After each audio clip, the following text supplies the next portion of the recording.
திருச்சிற்றம்பலம். சிந்தையும் மொழியும் செல்லாத் திறமையும் வீடடைவா புந்தியிற் போகத்து ஆசை பூவதற்கேதுவான பந்த நீத்தன் பாலன்னர் பெறவிடப் பெறமாய் நிற்கும் எந்தையாம் நிற்கும் எந்த யாழத்து விக்கினேசனை இறைஞ்சுவாமே. திருச்சிற்றம்பலம். இன்றைக்கு நாங்கள் எங்களோட 18 புராணங்களில் 13வது ஸ்கந்த புராணம் பற்றி படிக்க போகிறோம். இப்புராணம் பற்றி 18 புராணங்களில் பாடல்களின் அடிப்படையில் பார்த்தால் ஸ்கந்த புராணம் மிகப்பெரியதாகும். இதில் உள்ள மொத்த பாடல்கள் 81,000 ஆகும். வேறு எந்த புராணமும் இவ்வளவு அதிக பாடல்களை பெற்றிருக்கவில்லை.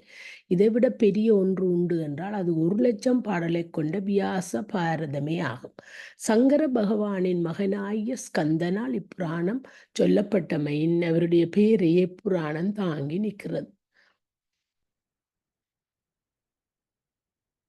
இப்புராணம் 2 வடிவுடன் உள்ளது. ஒன்று சம்ஹிதை தொகுப்பு என்ற பெயருடன் உள்ளது. அது சனத்குமார சம்ஹிதை 36,000 பாடல்கள். 2 சூதக சம்ஹிதை 6,000. 3 சங்கர சம்ஹிதை 30,000 பாடல்கள். 4 வைஷ்ணவ சம்ஹிதை 5,000 பாடல்கள். 5 பிரம்ம சம்ஹிதை 3,000 பாடல்கள். 6 சௌர சம்ஹிதை 1,000 பாடல்கள் என்ற முறையில் முதல் தொகுப்பு உள்ளது. மற்றொரு வடிவு காண்டம் எனப்படும். அவை மகேஸ்வரி, இது கேதார காண்டம், குமாரிகா காண்டம், அருணாசல மகாத்மிய காண்டம் என 3 பிரிவுகளை கொண்டது. 2 வைஷ்ணவ காண்டம், இது பூமி பாரக காண்டம், உத்தல காண்டம், பத்திரிகாசரம மகாத்மியம், வைசாக மகாத்மியம், ஸ்ரீ அயோத்திய மகாத்மியம் என்று 8 பிரிவுகளை கொண்டது. 3 பிரம்மகாண்டம், இது சேது மகாத்மியம், தார்மண்ய மகாமத்தியம், சாதுர்மாஷ மகாமத்தியம், பிரமோத்ர காண்டம் ஆகிய 4 பிரிவுகளை கொண்டது. 4 காசி காண்டம், இது பூர்வார்த்த உத்தரார்த்த ஆகிய 2 பிரிவுகளை கொண்டது. 5 அவந்தி காண்டம், அவந்தி நேத்ரா மகாத்மியம், ரேவாகானம் ஆகிய 2 பிரிவுகளை கொண்டது. 6 நாகர காண்டம், பூர்வார்த்த உத்தார்த்த ஆகிய 2 பிரிவுகளை கொண்டது. 7 பிரபாச காண்டம், துவாரகா மகாத்மியம் என்ற பிரிவுகளை கொண்டது. இந்த புராணத்தில் பல்வேறு சடங்குகள் பற்றி மிக விரிவாக பேசப்பட்டுள்ளது. பிரசித்தி பெற்ற சத்யநாராயணன் கதை இப்புராணத்திலும் உள்ளது. மாறுபட்ட பல்வேறு விஷயங்களை பற்றி பேசும் இப்புராணம் ஒருவரால் குறிப்பிட்ட ஒரு பொருளை பற்றி பாடப்பெறவில்லை என்பதை அறிய முடியும். சடங்குகள் பற்றி பல்வேறு புராணங்களிலும் பிறவற்றிலும் பேசப்பட்டுள்ளவற்றை ஒரே இடத்தில் தொகுத்து கொடுப்பது நலமென்று கருதிய சிலர் இதில் தம் விருப்பத்தை நிறைவேற்றி கொண்டனர். அறிவூட்டும் பற்பல கதைகள் இப்புராணத்தில் உள்ளன. ஒருவன் தான் விரும்பிய தெய்வத்தை ஒருமுகப்பட்ட மனத்தோடு வழிபாடுவானே ஆனால் அதற்குரிய பயனை அவன் உறுதியாக பெறுவான் என்ற அடிப்படையில் இப்புராணம் முழுவதும் பிரவணிக்கிறது. நைமிசாரண்ய வனத்தில் ஒரு பெரிய யாகத்தை பார்ப்பதற்காக முனிவர்கள் அனைவரும் கூடியிருந்தனர். யாகத்தை காண வந்த லோ மர்ஹரனை பார்த்து முனிவர்கள் புலோமமர்ஷனரே, நீங்கள் வேதவியாசரின் சீடராயிட்டே, சிவனுடைய பெருமையை எங்களுக்கு சொல்லுங்கள் என்று வேண்டிக் கொள்ள அவர் சொல்ல ஆரம்பித்தார். தட்சயாகம் படியுங்க. திருச்சிட்டம்பலம். தட்ச பிரஜாபதி என்பவன் தன் மகளாகிய தாட்சாணியை சிவனுக்கு மனம் செய்து கொடுத்திருந்தான். திருமணத்திற்கு பிறகு தன் மருமகளாகிய சிவன் தனக்குரிய மரியாதை தரவில்லை என்று தட்சன் மனம் புழுங்கினான். அந்த புழுக்கத்தின் காரணமாக அவன் சிவனையும் தாட்சாயினியையும் கண்ட இடங்களெல்லாம் தரக்குறைவாக பேசி வந்தான். சிவனை அவமானப்படுத்த வேண்டும் என்று எண்ணத்தால் தட்சன் ஒரு யாகத்தை தொடங்கினான். தெய்வங்கள், தேவர்கள், முனிவர்கள் ஆகிய அனைவரையும் அந்த யாகத்திற்கு வருமாறு அழைப்பு அனுப்பிய தட்சன் வேண்டுமென்றே சிவனையின் தாட்சாணியை மலைக்காமல் விட்டுவிட்டான். என்றாலும் தந்தையின் யாகத்தை காண வேண்டும் என்று வந்த தாட்சாணியையும் யாகத்திற்கு வந்திருந்தவர்கள் எதிரே தரக்குறைவாக இழிவுபடுத்தி பேசினான் தட்சன். சிவனையும் பற்றி அவதூறுகளை கேட்க சகியாத தாட்சாயினி யாக குண்டத்தில் வீழ்ந்து தன்னைத்தானே மாய்த்து கொண்டாள். சிவனுடைய பணியாளர்கள் சிவகணங்கள் ஆகியவர்கள் மிக கொடுமையான ஆயுதங்களை தாங்கி யாகசாலைக்கு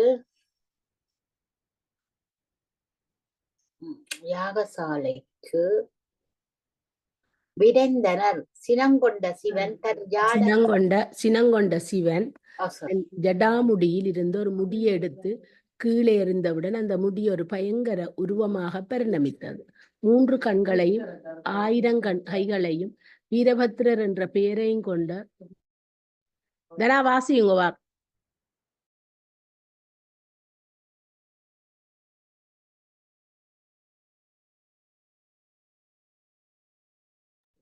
வாசியுங்கோ.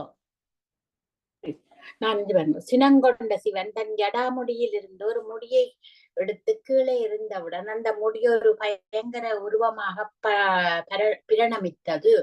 3 கண்களுடைய 1000 கைகளையும் வீரபத்ரர் என்ற பெயரையும் கொண்ட அவ்வுருவம் சிங்கங்கள் பூட்டிய ரதத்தில் அமர்ந்திருந்தது. சிவன் விட்ட உஷ்ணமான பெருமூச்சிலிருந்து பல கிருமிகளும் அழிவை தரும் கிருமிகளும் வெளிவந்தன. அதன் மூச்சிலிருந்து மகாகாளி உதயமானாள். அந்த கூட்டம் முழுவதும் தட்சன் யாக சாலையில் புகுந்தது.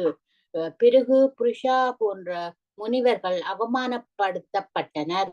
இவர்கள் இருவரையும் சூரியன் அம்சம் என்று கூறுவர். தட்சனை நேசித்து யாகத்திற்கு வந்த பிரம்மா விஷ்ணு ஆகிய இருவரும் தோற்கடிக்கப்பட்டனர். தட்சன் தலை அறுக்கப்பட்டது. வீரபத்ரனும் அவனது படையும் முழு அழிவை ஏற்படுத்தின. தட்சன் தந்தையாகிய பிரம்மன் சிவனிடத்தில் வேண்டிக் கொள்ள எல்லையற்ற கருணையுடன் சிவன் யாகசாலைக்கு வந்தார். அனைத்தையும் பார்வையிட்ட அவர் தட்சனை மன்னித்து அவனை மீண்டும் உயிர்ப்பிக்க எண்ணினார். ஆனால் தட்சன் தலையறுத்த வீரபத்ரன் அத்தலையை யாக குண்டத்தில் போட அத்தலை முழுவதும் எரிந்து சாம்பலாயிற்று. வேறு வழி இல்லாமையில் ஒரு வெள்ளாட்டு தலையை அறுத்து தட்சன் உடம்பில் ஒட்ட வைத்து அவனை உயிர்ப்பித்த சிவன். அவமானப்பட்ட தட்சன் சிவனை வணங்கி மன்னிப்பு கேட்டு கொண்டான். முற்றும் அழிந்து விட்ட யாகசாலையை அவன் பழைய நிலைக்கு கொண்டு வந்தார் சிவன். அவற்றிலிருந்து தட்சன் பெரிய சிவபக்தன் ஆயினான். சிவ புண்ணியம். சிவன் கோயிலுக்கு போவது கோயிலை துடைத்து நான் வாசிக்கிறேன். சிவ புண்ணியம். சிவன் கோயிலுக்கு போவது கோயிலை துடைத்து மெழுகி சுத்தம் செய்வது, கோயிலுக்கு விளக்கிடுவது, தூபம் ஏற்றுவது ஆகியவை சிவ புண்ணியங்களாம். கோயில் கட்டுவது, நாளொன்றுக்கு 1 முதல் 3 முறை சிவன் கோயிலுக்கு செல்வது ஆகிய செயல்களும் பெரும் புண்ணியத்தை தரும். நந்தியின் கதை. அவந்தி நகரத்தில் நந்தி என்ற வைசியன் வாழ்ந்து வந்தான். அவனிடம் கால்நடை வளர்ப்பு என்ற 2 துறைகளிலும் செல்வம் சேகரித்து பெரும் செல்வந்தனாக வாழ்ந்து வந்தான். அவந்தியின் பக்கத்தில் இருந்த ஒரு பெரிய குளக்கரையில் ஒரு பெரிய சிவன் கோயில் இருந்தது. நந்தி தினந்தோறும் அக்குளத்தில் மூழ்கி பொன்னையும் மணியையும் சிவனுக்கு அளித்து வழிபட்டு வந்தான். நந்தி வழிபட்ட அதே லிங்கத்தை ஒரு வேடனும் வழிபட்டு வந்தான். தினந்தோறும் அவன் வழிபட வரும்போது சிவலிங்கத்தின் எதிரே இருந்த பொன், மணி, பூக்கள் ஆகியவற்றை காலால் ஏற்றிவிட்டு தான் கொண்டு வந்த மான்கறி, வில்வம் ஆகியவற்றை சிவனுக்கு அர்ப்பணித்து வழிபட்டான். தான் அணிந்த பொன்னும் மணியும் சிதறி கிடப்பதை கண்ட நந்தி ஒரு நாள் ஒளித்திருந்து வேடனின் செயலை கண்டுவிட்டான். அவன் செயலை காண பிடிக்காத நந்தி சிவலிங்கத்தையே பெயர்த்து தன் வீட்டுக்கு கொண்டு வந்து விட்டான். அந்த லிங்கத்தை ஒரு தங்க பீடத்தில் வைத்து வழிபடலானான். மறுநாள் வேடன் என்ன செய்கிறான் என்று பார்ப்பதற்காக கோயிலுக்கு வந்த மறைவாக நின்றிருந்தான் நந்தி. வழக்கம் போல வழிபட வந்த வேடன், இது மார்க்கண்டேந்த கண்ணப்ப நாயனார் மாதிரி ஒருவர்,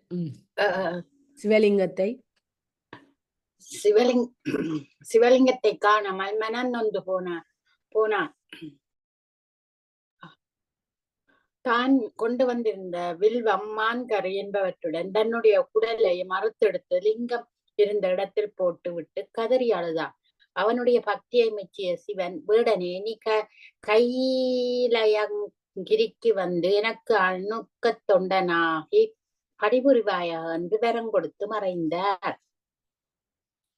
இதைக் கண்டு கொண்டிருந்த நந்தி வேடனை அணுகி, தயவு செய்து என்னை பற்றியும் சிவனிடம் எடுத்து கூறி எனக்கு கைலாயத்தில் ஒரு பணியை வாங்கி கொண்டு கொடு என்று கெஞ்சினான்.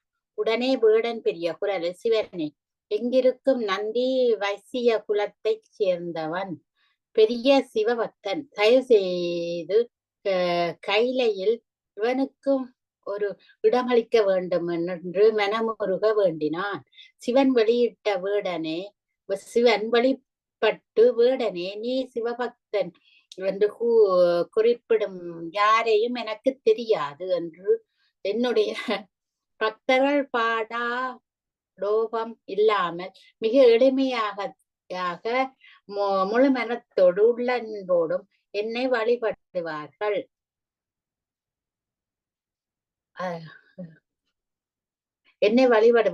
அவர்களுக்குத்தான் நான் எளிமையாக காட்டி தருவேன் என்று கூறினார். ஆனால் வேடன் விடாமல் சிவனை கூவி அழைத்து, என்னிடம் ஓயாது உன் அருளை பெறுவேன் என்று என்னை வேண்டிக் கொள்ளும் இந்த வைசியனுக்கு எப்படியும் கைலையில் ஒரு இடம் தர வேண்டும் என்று வேண்டிக் கொண்டான். மனம் இறங்கிய சிவன் நந்திக்கு தன் காவலாளியில் ஒரு இடத்தை தந்தார். அதாவது இக்கதை கூர்ம புராணத்தில் வேறு விதமாக கூறப்பட்டுள்ளது. சிவபக்தர்கள் பற்றிய வேறு கதைகள். சிவபுண்ணியத்தை செய்பவர்கள் சிவலோகம் செல்வர்.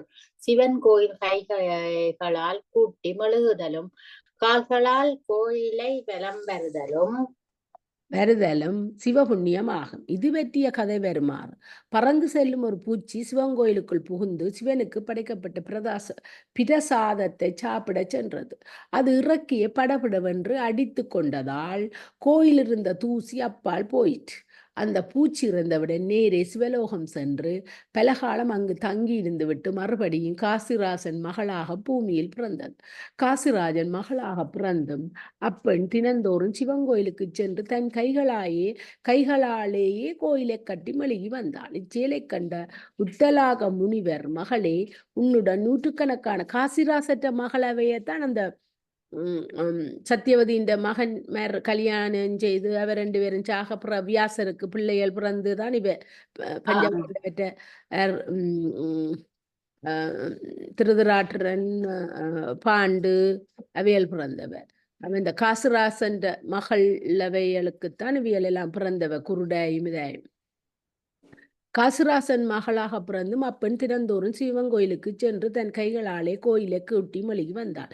இச்செயலை கண்ட உத்தலாக முனிவர், மகளே, உன்னுடன் நூற்றுக்கணக்கான பணியாளர் உள்ளனர். அவர்களில் ஒருவரை இவ்வேலையை செய்யுமாறு ஏவாமல் ஏன் இதனை செய்ய வேண்டும் என்று கேட்டார். அதற்கு அந்த அரசகுமாரி, சிவத்தொண்டு என்பது என் கைகளாலேயே செய்யப்பட வேண்டும்.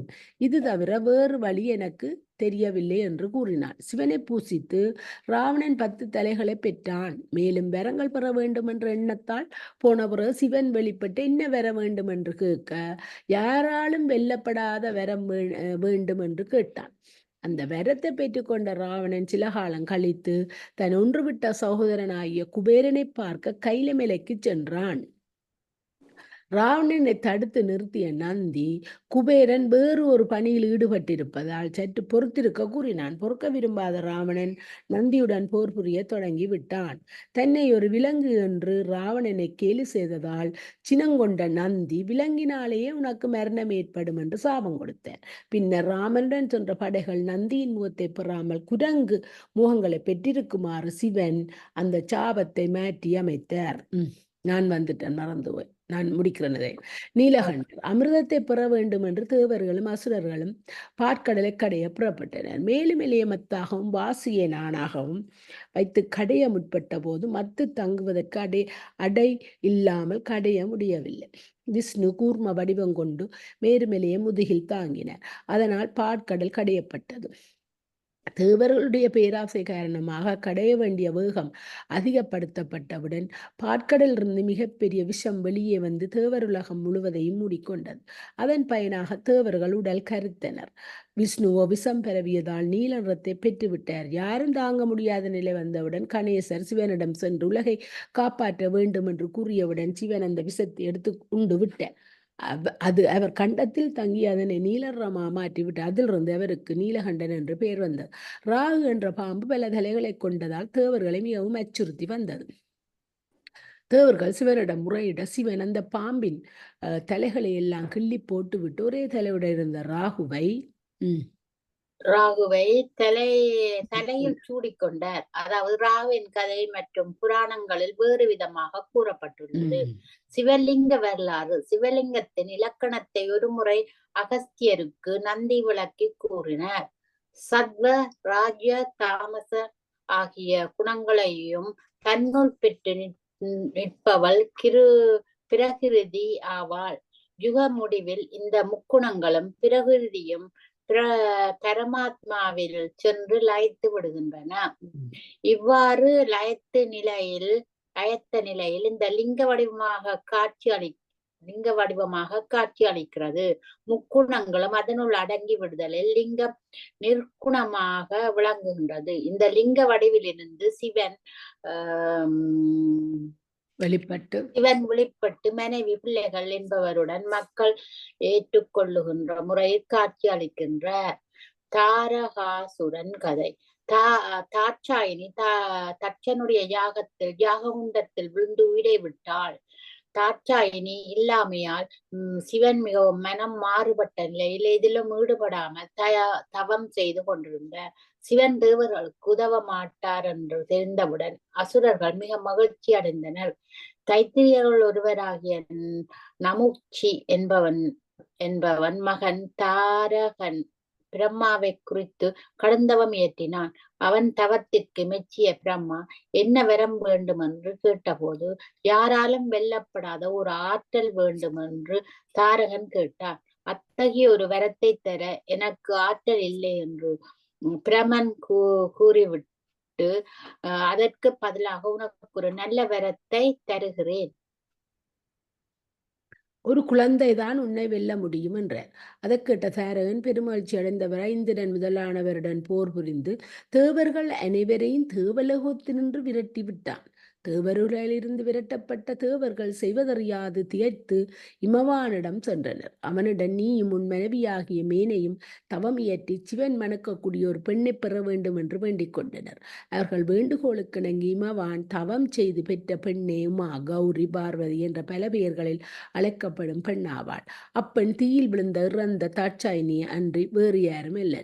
பார்வதி 8 வயதாகும் பொழுது சிவன் தவம் செய்யும் இடத்தில் அவளை கொண்டு விட்டு சிவனுக்கு பணிவிட செய்யுமாறு கூறினார் இமவான். ஆனால் தவத்தில் மூழ்கிய சிவன் அவளை கண்டுகொள்ளவே இல்லை. இந்நிலையில் தேவர்கள் அனைவரும் கூடி மதனன் என்ற பெயருடைய காமனை அழைத்து சிவன் மனத்தில் காதல் தீயை மூட்டுவா என்றனர். பூக்களையே வில்லாகவும் அம்பாரா துணியாகவும் அதிலுள்ள பானங்களாகவும் வைத்திருந்த மதனன் சிவன் தவம் செய்யும் இடத்துக்கு சென்று வசந்த காலத்தை உண்டாக்கி அந்த இனிமையான நேரத்தில் அம்புகளை சிவன் மீது எய்தான். தவங்களைந்து கண்ணை திறந்த சிவன் எதிரே பார்வதி மலர் மாலையுடன் நின்றான். அதை பற்றி கவலைப்படாத சிவன் அவள் பின்னே நிற்கும் மென்மதனை பார்த்தவுடன் கடுங்கோபம் கொண்டு தன் நெற்றி கண்ணை திறந்தார். அதிலிருந்து புறப்பட்ட தீ மதனனை எரித்து சாம்பலாக்கி விட்டது. கோபத்துடன் சிவன் அந்த இடத்தை விட்டு போய்விட்டார். தேவர்கள் தன் மன்மதன் எரிந்ததைக் கண்டு ஓவென்று கதறினர். இமவான் வந்து தன் மகளை அழைத்துச் செல்ல விரும்பிய போது பார்வதி மறுத்து விட்டார். சிவன் இருந்த பர்ணசாலையிலேயே கடந்தவம் புரிய ஆரம்பித்தாள். 8 வயது சிறுமியாக இருந்ததும் பச்சை இலைகளை தின்றும் பிறகு காய்ந்த இலைகளை தின்றும் அதன் பிறகு அந்த இலைகளை கூட தின்னாமல் விரதம் அனுஷ்டிக்கத் தொடங்கினாள். இதனால் அவளுக்கு அபர்ணா என்ற பெயர் வந்தது. பார்வதியின் தவத்தை மெச்சிய சிவன் அவளை மணந்து கொள்ள முடிவு செய்தாலும் அவளை சற்று சீண்டிவிட்டு வேடிக்கை பார்க்க நினைத்தார். அதனால் தன் வடிவை மாற்றி கொண்டு மாறுவேடத்தில் பார்வதியேறி வந்து சிவனை ஏன் மணக்க நினைக்கிறாய்? அவன் அறியாமை நிறைந்த பைத்தியக்காரன், எப்பொழுதும் சாம்பலை பூசிக்கொண்டு சுடுகாட்டை திரிபவன். அவன் அணிந் அவன் ஆஹ் சரியா அவரிடம் ஒருவர் சொற்களை சிவனுடைய கொஞ்சம் மேல் அவன் அணிந்திருக்கும் மாலை மயான மண்டையோடுகள் சுற்றி இருப்பவை அலரும் பிசாசுகள். இதை கேட்ட பார்வை சாட்சாணியை போல் கோபம் கொண்டு எதிரே நிற்பவனை பார்த்தும் சொற்களை நான் கேட்க தயாரில்லை, இங்கிருந்து போய்விடுகின்றான். இந்த வார்த்தைகளை அவள் பேசியவுடன் சிவன் தன் உண்மையான சுரூபத்துடன் எதிரிலே நிற்கவும் பார்வதி அளவற்ற நாணத்துடன் அவரிடம் ஒரு வரம் வேண்டினாள். பிறகு பிறப்பில் நான் தாட்சாணியாக இருக்கும் போது தாங்கள் தானே என் கணவர், இந்த பிறவியிலும் நான் தங்கள் மனைவியாக இருக்க விரும்புகின்றேன். தங்களை மணந்து பிறக்கப் போகும் குழந்தை தாரகாசுரனை வெல்லும் குழந்தையாகவே எண்ணி மனம் புரிந்து கொள்ள வேண்டும் என்று வேண்டிக் கொண்டார். சிவன் அதற்கு அதற்கு ஒத்துக்கொள்ளவே பார்வதியின் தந்தையாகிய இமவான் மிக்க ஆடம்பரத்துடன் பார்வதியை சிவனுக்கு மனம் முடித்தான். ஸ்கந்தனின் தோற்றமின் லீலைகளும். பார்வதியை மணந்து கொண்ட சிவன் கந்தமாதன மலைக்கு சென்று அங்குள்ள கோயிலில் தங்கிவிட்டார். கோயில் கதவு சாத்தப்பட்டிருந்தது. 1000 ஆண்டுகள் உருண்டு விட்டன. கதவு திறக்கவும் இல்லை, சிவன் வெளியில் வரவும் இல்லை. சிவன் கந்தமாதனை கோயிலுக்குள் தங்கிவிட்டார். நீண்ட நாட்களாக வெளிவரவில்லை என்ற செய்தி பரவியுடன் தைத்திரியரின் அட்டகாசம் அதிகமாயிற்று. பெருங்கலக்கமுற்ற தேவர்கள் ஒன்று கூடி ஆராய்ந்தார்கள். பிரம்மனும் விஷ்ணுவும் அக்கூட்டத்தில் இருந்தனர். எப்படியாவது சிவனுடைய தனிமையை கழித்து வெளியே வரச் செய்ய வேண்டும், என்ன செய்யலாம் என்று யோசித்தனர். இறுதியாக அக்னி தேவனை அழைத்து, நீ எப்படியாவது கோயிலுக்கு சென்று சிவனுடைய தனிமையை கலைக்க வேண்டும் என்று வேண்டிக் கொண்டார். ஆனால் சிவனுடைய கோயில் நந்தி தேவரால் வலுவாக காவல் செய்யப்பட்டது. அவரை தாண்டி செல்ல முடியாது என்று அறிந்த அக்னி அணு ஊற்றி எடுத்துக்கொண்டு மெல்ல மெல்ல நகர்ந்து கோயிலுக்கு சென்று விட்டார். அங்கு பார்வதியை சந்தித்து அவர் தனக்கு பிச்சை இடுமாறு வேண்டினார். தங்கள் தனிமை கலைக்கப்பட்டதால் பார்வதியும் கோபம் அடைந்தார். ஆனால் பிச்சை என்று கேட்பவனுக்கு ஏதாவது கொடுக்க வேண்டும் என்று சிவனுடைய சக்தியில் ஒரு சிறு பாகத்தை அவனுக்கு பிச்சையாக அளித்துவிட்டு, இந்த பிச்சையை அக்னி மூலம் ஏற்கின்ற உண்மையை பேசுகின்ற தேவர்கள் அனைவரும் பெரிய சங்கடத்துக்குள்ளாவார்கள், இது என்னுடைய சாபம் என்று முடித்தார் பார்வதி. அக்னி மூலம் சிவனுடைய சக்தியை பிச்சையாக ஏற்ற தேவர்கள் பெருந்துன்பத்துக்குள்ளானார்கள். அதாவது ஸ்கந்த புராணம் ஸ்கந்தனுடைய உற்பத்தியை கூறுகின்ற பகுதியை 2 வேறுபட்ட பாடல்களால் கூறுகிறது. மேலே சொல்லப்பட்ட வகையில் இந்த 2 வகைக்கும் அதிக வேறுபாடு இல்லை. அக்னி அணு உருவாக சென்றான் என்பது முதல் வகை. 2வது வகை சிவன் அக்னி வந்திருப்பதை அறிந்து தன் ஆற்றலின் ஒரு பகுதியை அவனிடம் தந்தான் என்று கூறுகிறது. இதற்கு பிறகு இந்த 2 வகைப்பட்ட கதைகளும் வெறும் மாறுதலுடன் காணப்படுகின்றன. முதல் வகை, சிவனுடைய ஆற்றலை பார்வதி மூலம் பெற்றுக்கொண்ட அக்னியும் மற்ற தேவர்களும் பெரும் பிரச்சனைக்கு உள்ளானார்கள். தங்கள் உடம்பில் ஏற்பட்டுள்ள துன்பத்தை போக்கிக் கொள்ள வழி தெரியாமல் விஷ்ணுவிடம் சென்று முறையிட்டனர். விஷ்ணு அவர்களை பார்த்து, நாம் அனைவரும் சிவனை நோக்கி நாம் அனைவரும் சிவனை நோக்கி பிரார்த்தனை செய்வோம், அது ஒன்றுதான் வழி என்றார். அனைவரும் சிவனை தியானித்து பிரார்த்தனை செய்தனர். சிவன் எதிர்பட்டு அக்கினியை தவிர மற்ற தேவர்கள் அனைவரும் உள்ளே இருக்கின்றதை வாந்தி எடுத்து விடுமாறு கட்டளையிட்டார். அவர்கள் அப்படியே செய்தனர். அதனால் தங்கள் உடல் துன்பம் தீர்ந்தனர். அக்கினியை பொறுத்தவரை யாராவது குளிரில் நடுங்கிக் கொண்டிருந்தால் அவர்களிடம் சூடு உண்டாகும் முறை இந்த ஆற்றலை அவர்களுக்கு செலுத்தி விடு என்று சிவன் கட்டளையிட்டார். இந்த கட்டளை ஏற்றி கொண்ட அக்கினி ஒரு குளத்தின் கரையில் நின்று கொண்டிருந்தார். அப்பொழுது சப்த ரிஷிகளின் மனைவிமார்கள் அனைவரும் குளிப்பதற்காக அந்த குளத்துக்கு வந்தனர். எல்லை மீறிய குளிரில் அவர்கள் உடல் நடுங்கிக் கொண்டிருந்தனர். அப்பொழுது அக்கினி அங்கே கனகனவென்று எரியும் நெருப்பாக இருந்தான். ரிஷபத்தினிகள் நெருப்பை கண்டதும் அதில் குளிர்காய விரும்பினர். அக்கினி ஒரு தேவனாகியால் வசிட்டர் மனைவியாகிய அருந்ததி மட்டும் அவன் பக்கத்தில் போவது தவறு என்று சொல்லி எட்டி நின்று விட்டாள்.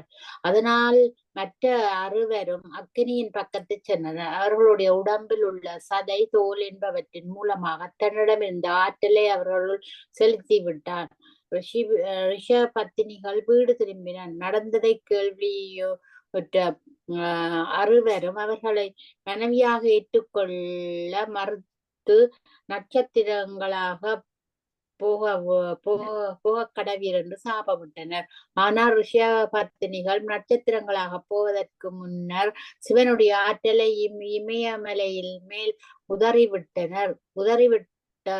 விடப்பட்ட அந்த ஆற்றில் அனைவரும் ஒன்றாக சேர்ந்து முழு உதறிவிடப்பட்ட இந்த ஆற்றல் சக்தி ஆற்றல் அனைத்தும் ஒன்றாக சேர்ந்து முழு வடிவுடன் கங்கையில் மிதந்து கொண்டு வந்து கோரைகளுக்கு நடுவே தங்கியது.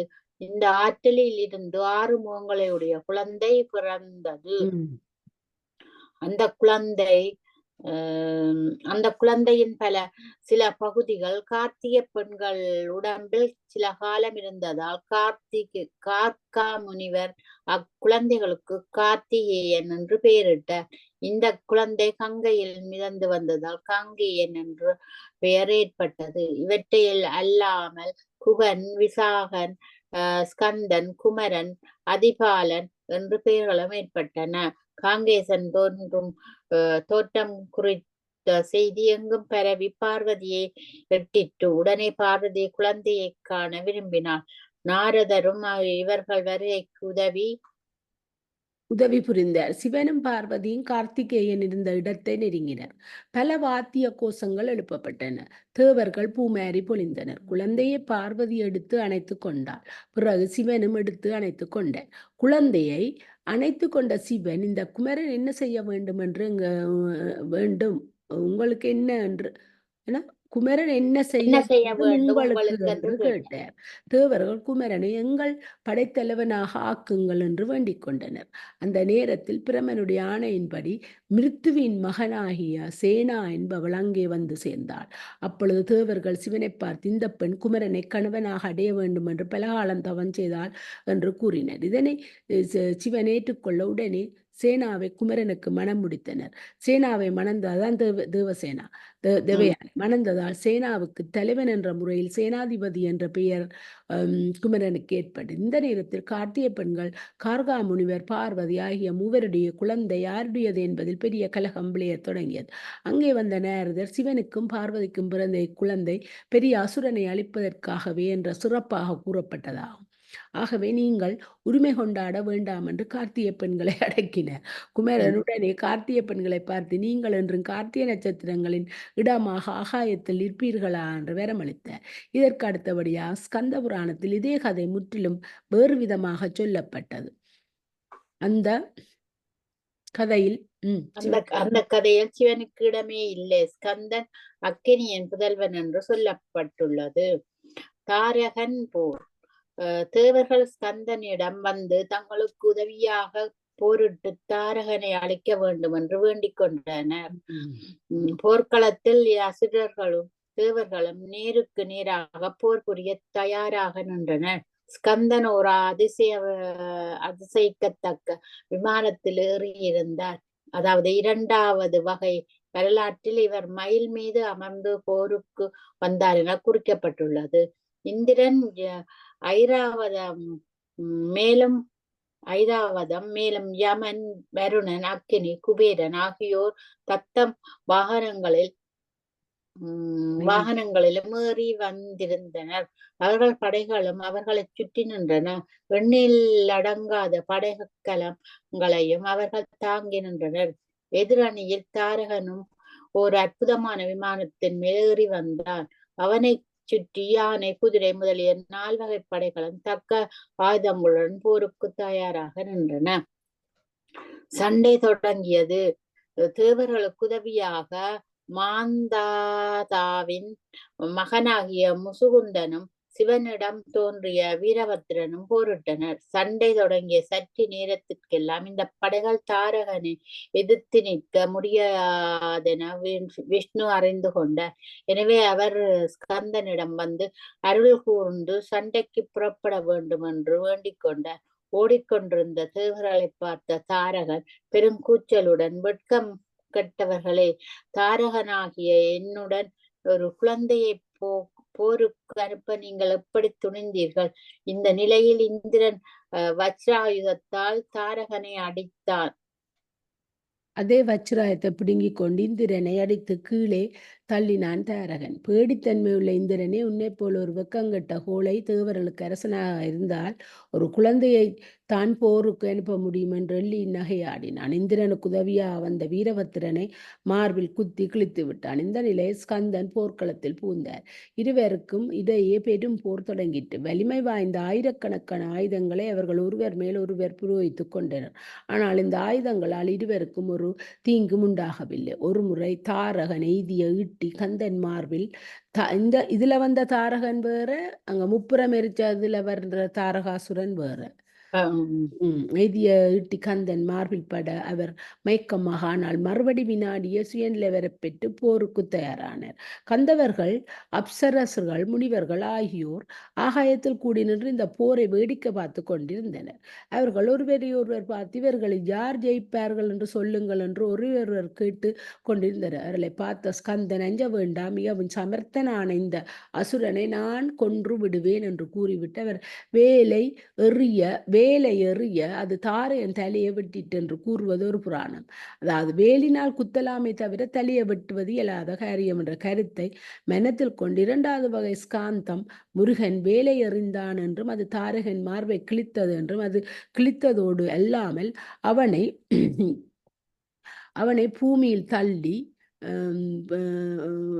பூமிக்குள்ளும் அந்த வேல் சென்றது. வேல் துவாரமிட்ட இடத்தில் தண்ணீர் என்று பாய்ந்தது என்றும் கூறுகின்றது.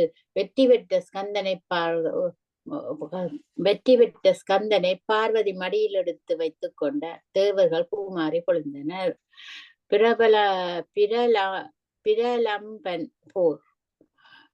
தாரகனுடன் சண்டையை ஆரம்பித்தவுடன் அவன் படையைச் சேர்ந்த பிரலம்பன் என்ற அசுரன் பாதாள லோகம், அதாவது நாகலோகம் சென்று அங்கிருந்த பாம்புகளை கொன்று கொண்டிருந்தான். நாகலோகத்திற்குரியவனான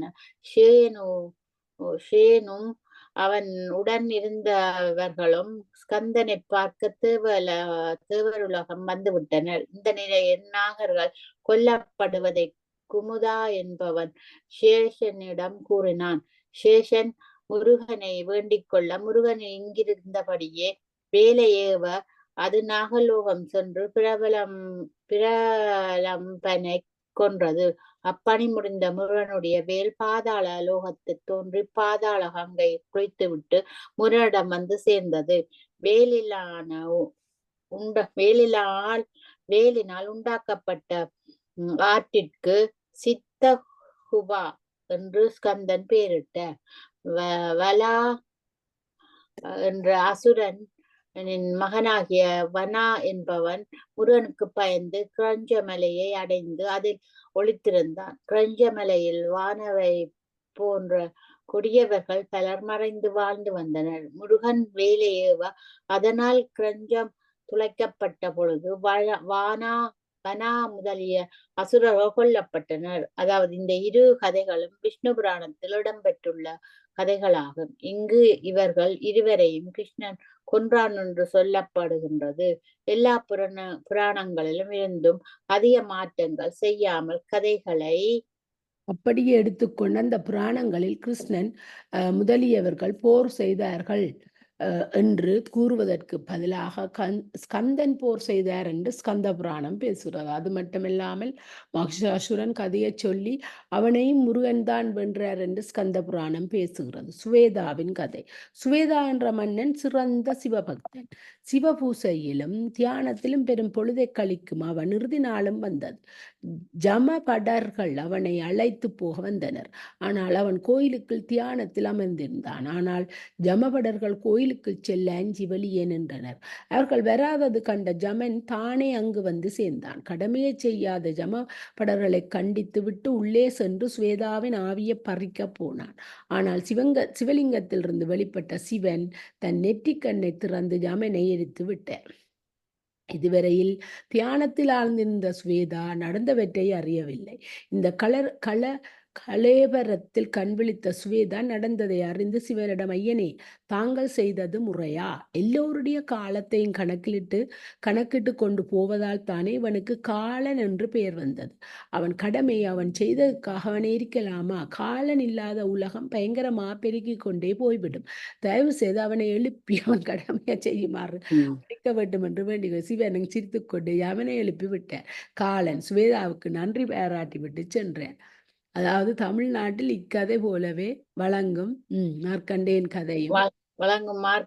கதையும் திருக்கடவூரில் நிகழ்ச்சி நடந்ததாகவும் சொல்லப்படுகின்றது. தமிழ்நாட்டு கதையில் சிவன் காலனை காலால் உதைத்தான் என்றுதான் கூறப்படுகின்றது. ஒரு முறை கந்தமாதனத்தில் சிவனும் பார்வதியும் அமைதியாக அமர்ந்திருந்தனர். அவ்விடத்திற்கு வந்த நாரதர் பார்வதியை பார்த்து, நீங்கள் இவ்வாறு பொழுதுபோக்குவதற்காக சூதாட்டத்தில் ஈடுபட்டால் மகிழ்ச்சியாக இருக்கலாம் என்றார். அவருடைய பேச்சை கேட்டு சூதாட்டத்தில் நாட்டங்கொண்ட பார்வதியும் சிவனும் சூதாட்டத்தில் ஈடுபட்டனர். நாரதர் சிவனுக்கு உதவியாக இருக்க சிவனும் பார்வதியும் விளையாடினர். நாரதர் சூழ்ச்சியால் ஒரு சிறிய தந்திரத்தை கையாண்டு சிவன் வென்று விட்டார். பார்வதிக்கு எல்லை இல்லாத துயரம் உண்டாயிற்று.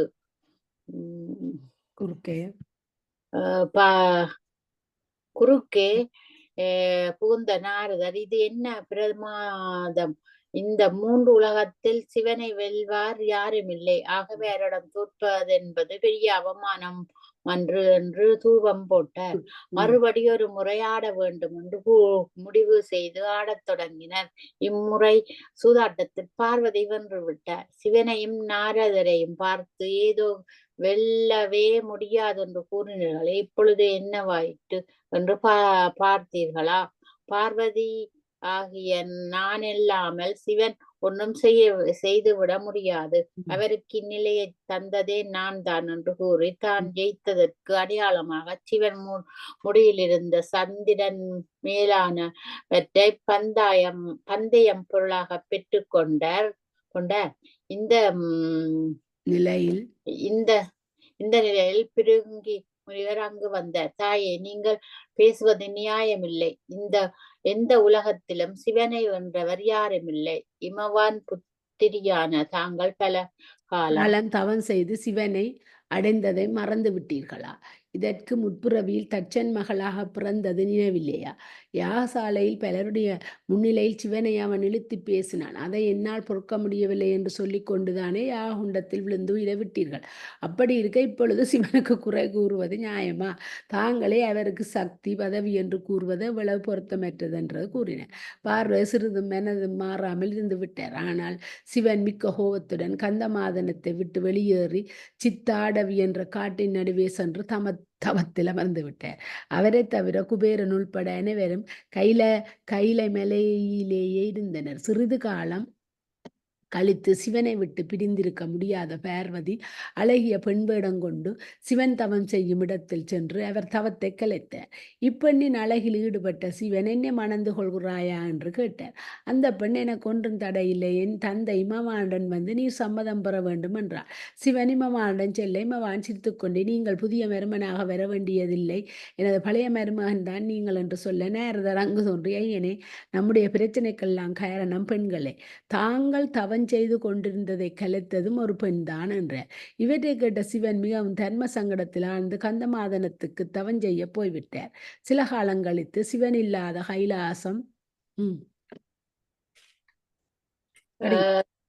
கைலாசம் அதர்மமற்றது என்பது அர்த்தமற்றது அர்த்தமற்றது என்பதை உணர்ந்த பார்வதி இமவானுடன் அங்கு கூடியிருந்த பக்தர்கள் பலரையும் அழைத்து கொண்டு கந்தமாதனம் சென்ற சிவனிடம் மன்னிப்பு கேட்டுக்கொண்டு அவரையும் அழைத்துக் கொண்டு கைலாயம் வந்தனர். இந்திரன் எங்கே? இந்திரன் அரண்மனையில் யாகம் நடந்து கொண்டிருந்தது. அந்த யாகத்தை முன்னின்று நடத்தியவன் விஸ்வகர்மாவின் மகன் விஸ்வரூபன். இந்த விஸ்வரூபனுக்கு அசுரர்கள் மேல் ஓரளவு அன்பிருந்தது. இதன் காரணமாக யாகத்தில் பலியிடும் போது தேவர்களுக்கு பலியிடுகையில் கூடவே அசுரர்களுக்கும் பலியிட்டு வந்தான். இந்த ரகசியத்தை அறிந்து கொண்ட இந்திரன் தன் வஜ்ராயுதத்தால் விஸ்வரூபனை கொன்றுவிட்டார். விஸ்வகர்மாவும் விஸ்வரூபனும் பிராமணர்கள் ஆகியால் பிராமணனை கொன்ற பிரமஹஸ்தி தோஷம் இந்திரனை பிடித்துக் கொண்டது. மிக்க கடுமையான பிரமஹஸ்தியால் துயரப்பட்ட இந்திரன் எங்கு சென்றும் தன்னை விடுவித்துக் கொள்ள முடியவில்லை. ஒரு குளத்திற்கு சென்று நீருக்கடியில் மறைந்து கொண்டான். அவன் வெளியே வரும்போது பிடித்துக் கொள்ளலாம் என்று பிரமஹத்தி காத்து கொண்டிருந்தது.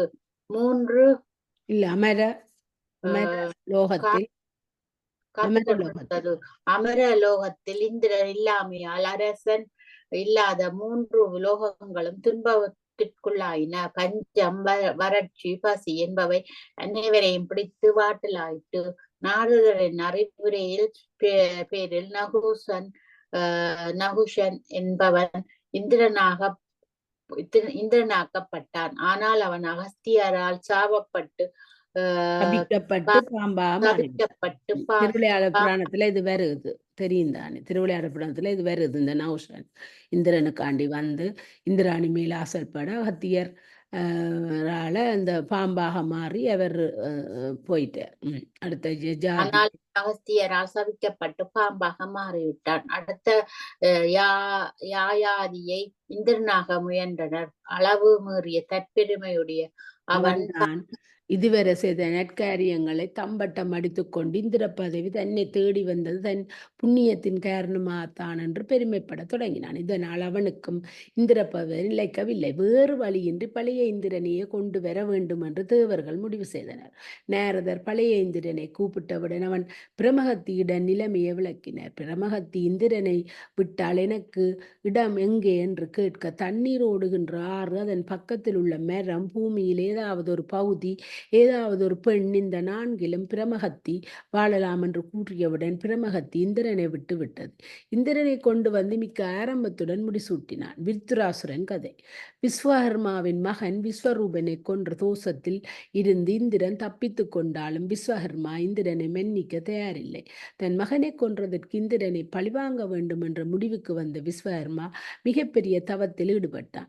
பிரம்மன் எதிர்பட்ட பொழுது இந்திரனை கொல்ல தனக்கு ஒரு பிள்ளை வேண்டும் என்று விஸ்வகர்மா கேட்க, பிரம்மன் அப்படியே ஆட்டும் என்றார். அதன் பயனாக பிறந்தவன் தான் விருத்திரன்.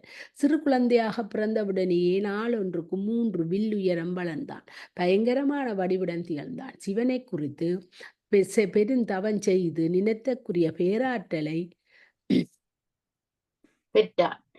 இந்திரனுடன் போருக்கு சென்ற போது இந்திரனைச் சேர்ந்த அனைவரும் விருத்திரன் எதிரே நிற்க முடியாமல் ஓடிவிட்டனர். இந்திரன் மட்டும் நின்று வஜ்ராயுதத்தை அவன் மேல் வேவ அதை எளிதாக கையில் பிடித்து விருத்திரன் மறுபடியும் இந்திரன் மேல் அதை வீசினான். வஜ்ராயுதம் இடியோசையுடன் சென்று இந்திரன் நெஞ்சை தாக்க அவன் கீழே விழுந்தான். இப்படி பலமுறை விருத்திரனிடம் தோற்ற இந்திரன் கடைசியாக சூழ்ச்சி செய்து விருத்திரனிடம் நட்பு பாராட்டுவது போல் பொய் நட்பு கொண்டு இறுதியில் சூழ்ச்சியாலேயே அவனை கொன்று விட்டான். கந்த புராணத்தில் வரும் இக்கதையில் விருத்திரன் இந்திரன் ஆகிய இருவரும் பிரதோஷத்தன்று போரிட நேரிட்டது என்றும் விருத்திரன் விரதத்தில் தவறு செய்ததால் இறக்க நேர்ந்தது என்றும் கூறப்படுகின்றது. முன்னொரு காலத்தில் விரோசனன் என்ற அசுரனுக்கு பலி மகனாக பிறந்தான். குலகுருவாகிய சுக்கராச்சாரியரை வைத்துக் கொண்டு மிகவும் பெரிய யாகம் ஒன்று செய்ய அந்த யாக உண்டத்தில் இருந்து அற்புதமான 4 வெள்ளை குதிரைகள் பூட்டிய ஒரு ரதம் வந்தது. அதில் ஏறிக்கொண்டு தேவர் உலகத்தை வென்று இந்திரனை விரட்டி விட்டான். தேவர்கள் மனித மனித உருத்தாங்கி உலகத்தில் திரியலாயினர். இந்திர பதவியில் அமர்ந்த பலி இயல்பாகவே வள்ளல் குணம் படைத்தவன் ஆதலால் யார் எது கேட்டாலும் இல்லை என்னாது கொடுக்கும் இயல்புடையவன். இந்த குணம் அவனுக்கு பூர்வ ஜென்ம வாசனையால் வந்தது. பலி முன் ஜென்மத்தில் கிட்டவா என்று பெயருடன் வாழ்ந்தான். எல்லா தீமைகளுக்கும் ஒரு கொள்கலமாக வாழ்ந்தான் என்றாலும் ஒரு முறை பூக்கள், கோயிலில் புகை போகும் வாசனை திரவியங்கள் ஆகியவற்றை கையில் எடுத்துக்கொண்டு நடந்து சென்ற பொழுது காலிடறி கீழே விழுந்தான். ஆனால் உடனே இறந்து விடவில்லை. சில நேரம் கழித்துத்தான் அவன் உயிர் பிரிந்தது. அப்படி பிரிவதற்கு முன்னர் அவன் அந்த பூக்களையும் வாசனை திரவியங்களையும் கொண்டு மனத்தினால் சிவபூசை செய்தான். சிவபூசையில் ஈடுபட்டபடியே உயிர் துறந்தான். ஆதலின் 3 மணி நேரத்துக்கு இந்திர பதவியில் இருக்கும் வாய்ப்பு கிடைத்தது. அது முடிந்ததும் அவன் நரகத்துக்கு போக வேண்டும் என்று எண்ணிய நேரதர் மெல்ல அவனிடம் வந்து இந்திராணியை கூப்பிட்டு உன் பக்கத்தில் வைத்துக்கொள் என்று புத்திமதி கூறினார். ஆனால் கிட்டவா பிறர் மனைவியை விரும்பாதவன், அன்றையும் எல்லையற்றது கொடைத்தன்மை உடையவன். ஆதலால் இந்திர பதவிக்குரிய ஐராவதம் என்ற யானை, உச்சை சிரவம் என்ற குதிரை, சுரபி என்ற காமதேன் ஆகிய 3ஐயும் முறையே அகஸ்தியர், விஸ்வாமித்திரர், வசிட்டர் ஆகிய 3வருக்கும் தானமாக கொடுத்து விட்டான். அவன் இந்திரபதியை விட்டு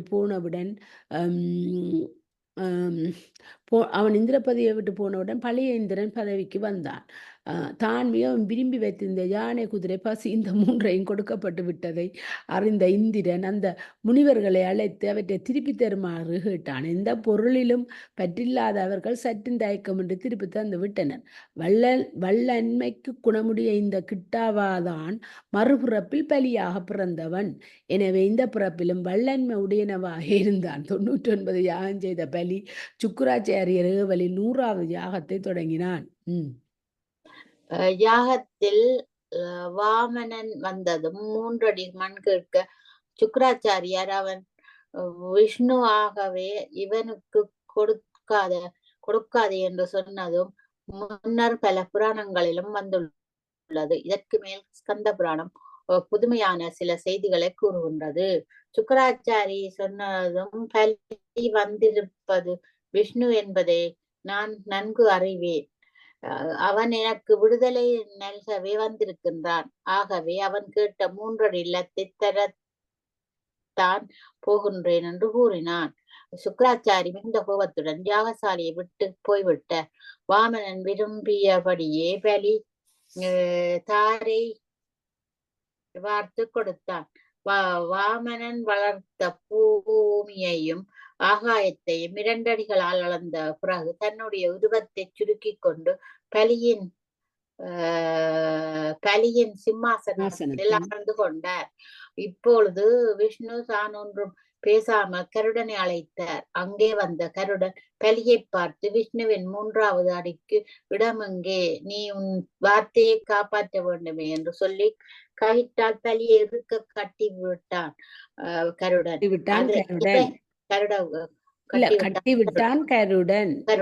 கட்டினதான். இதை அறிந்த பலியின் மனைவி விந்தியவலி அங்கே வந்து கருடனை பார்த்து, என் கணவன் கொடுத்த வாக்கை மீற மாட்டான். உனக்கு வேண்டியது 3வது அடியை வைக்க வேண்டிய இடம்தானே. முதலில் அவரை அவிழ்த்து விடு, நான் காட்டுகின்றேன் என்றார். உடனே விந்தியவலி விஷ்ணுவை பார்த்து, இதோ உன் குழந்தையின் தலை. என் குழந்தையின் தலை? என் தலை என் கணவன் தலையாகி 3 இடங்கள். உன் குழந்தை இல்ல, இதோ திருப்பி சொன்னா, இதோ என் குழந்தையின் தலை. என் முன்னு சொல்லிட்டேன், திரும்ப உடனே என்னன்னு சொன்னேன். கதை பிழைச்சு போம்.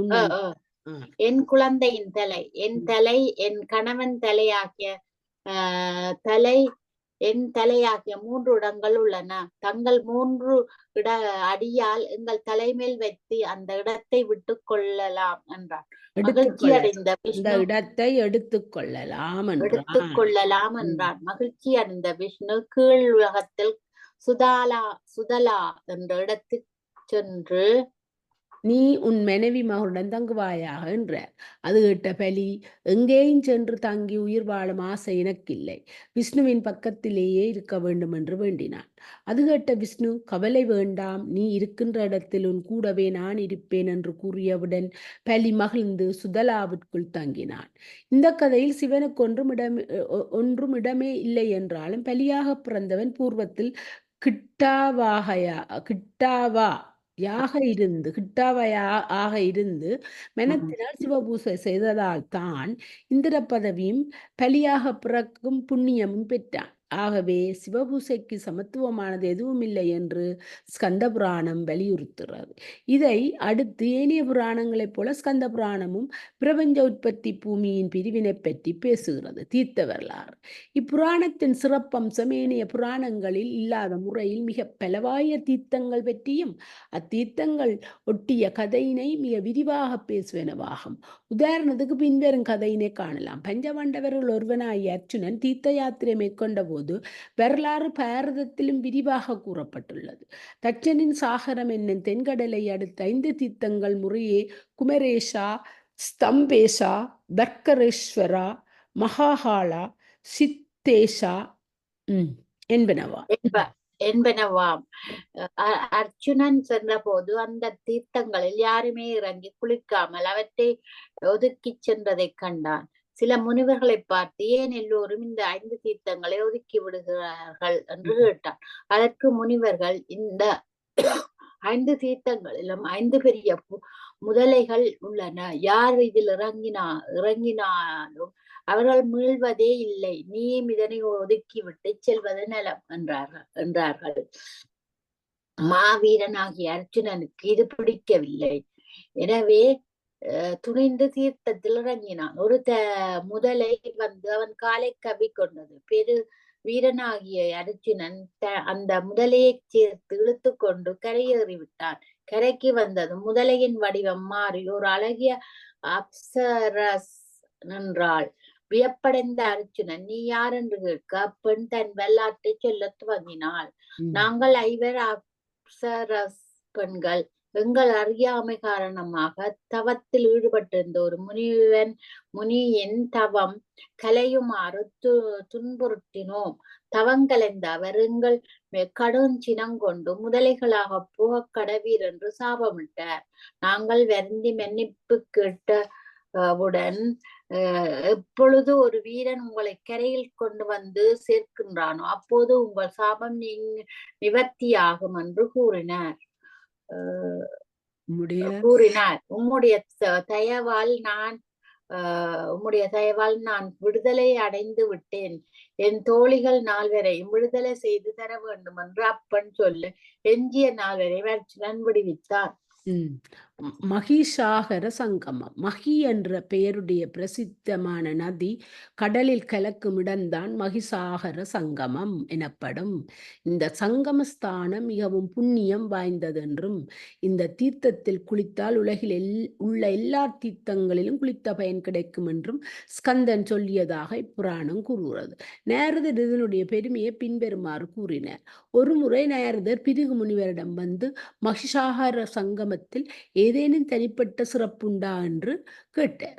அப்பொழுது இந்த தீர்த்தத்தின் பெருமையை பிருகு சொல்ல ஆரம்பித்தார். நான் தீர்த்த யாத்திரை சென்ற காலத்தில் ஒரு முறை மகிஷாகர சங்கமத்தில் வந்து சேர்ந்தேன். மிகவும் வயது முதிர்ந்த தள்ளாடிய நிலையில் ஒரு முனிவர் ஆகாயத்தில் கைகளை உயர்த்தி ஓவென்று அலறிக் கொண்டிருந்தார்.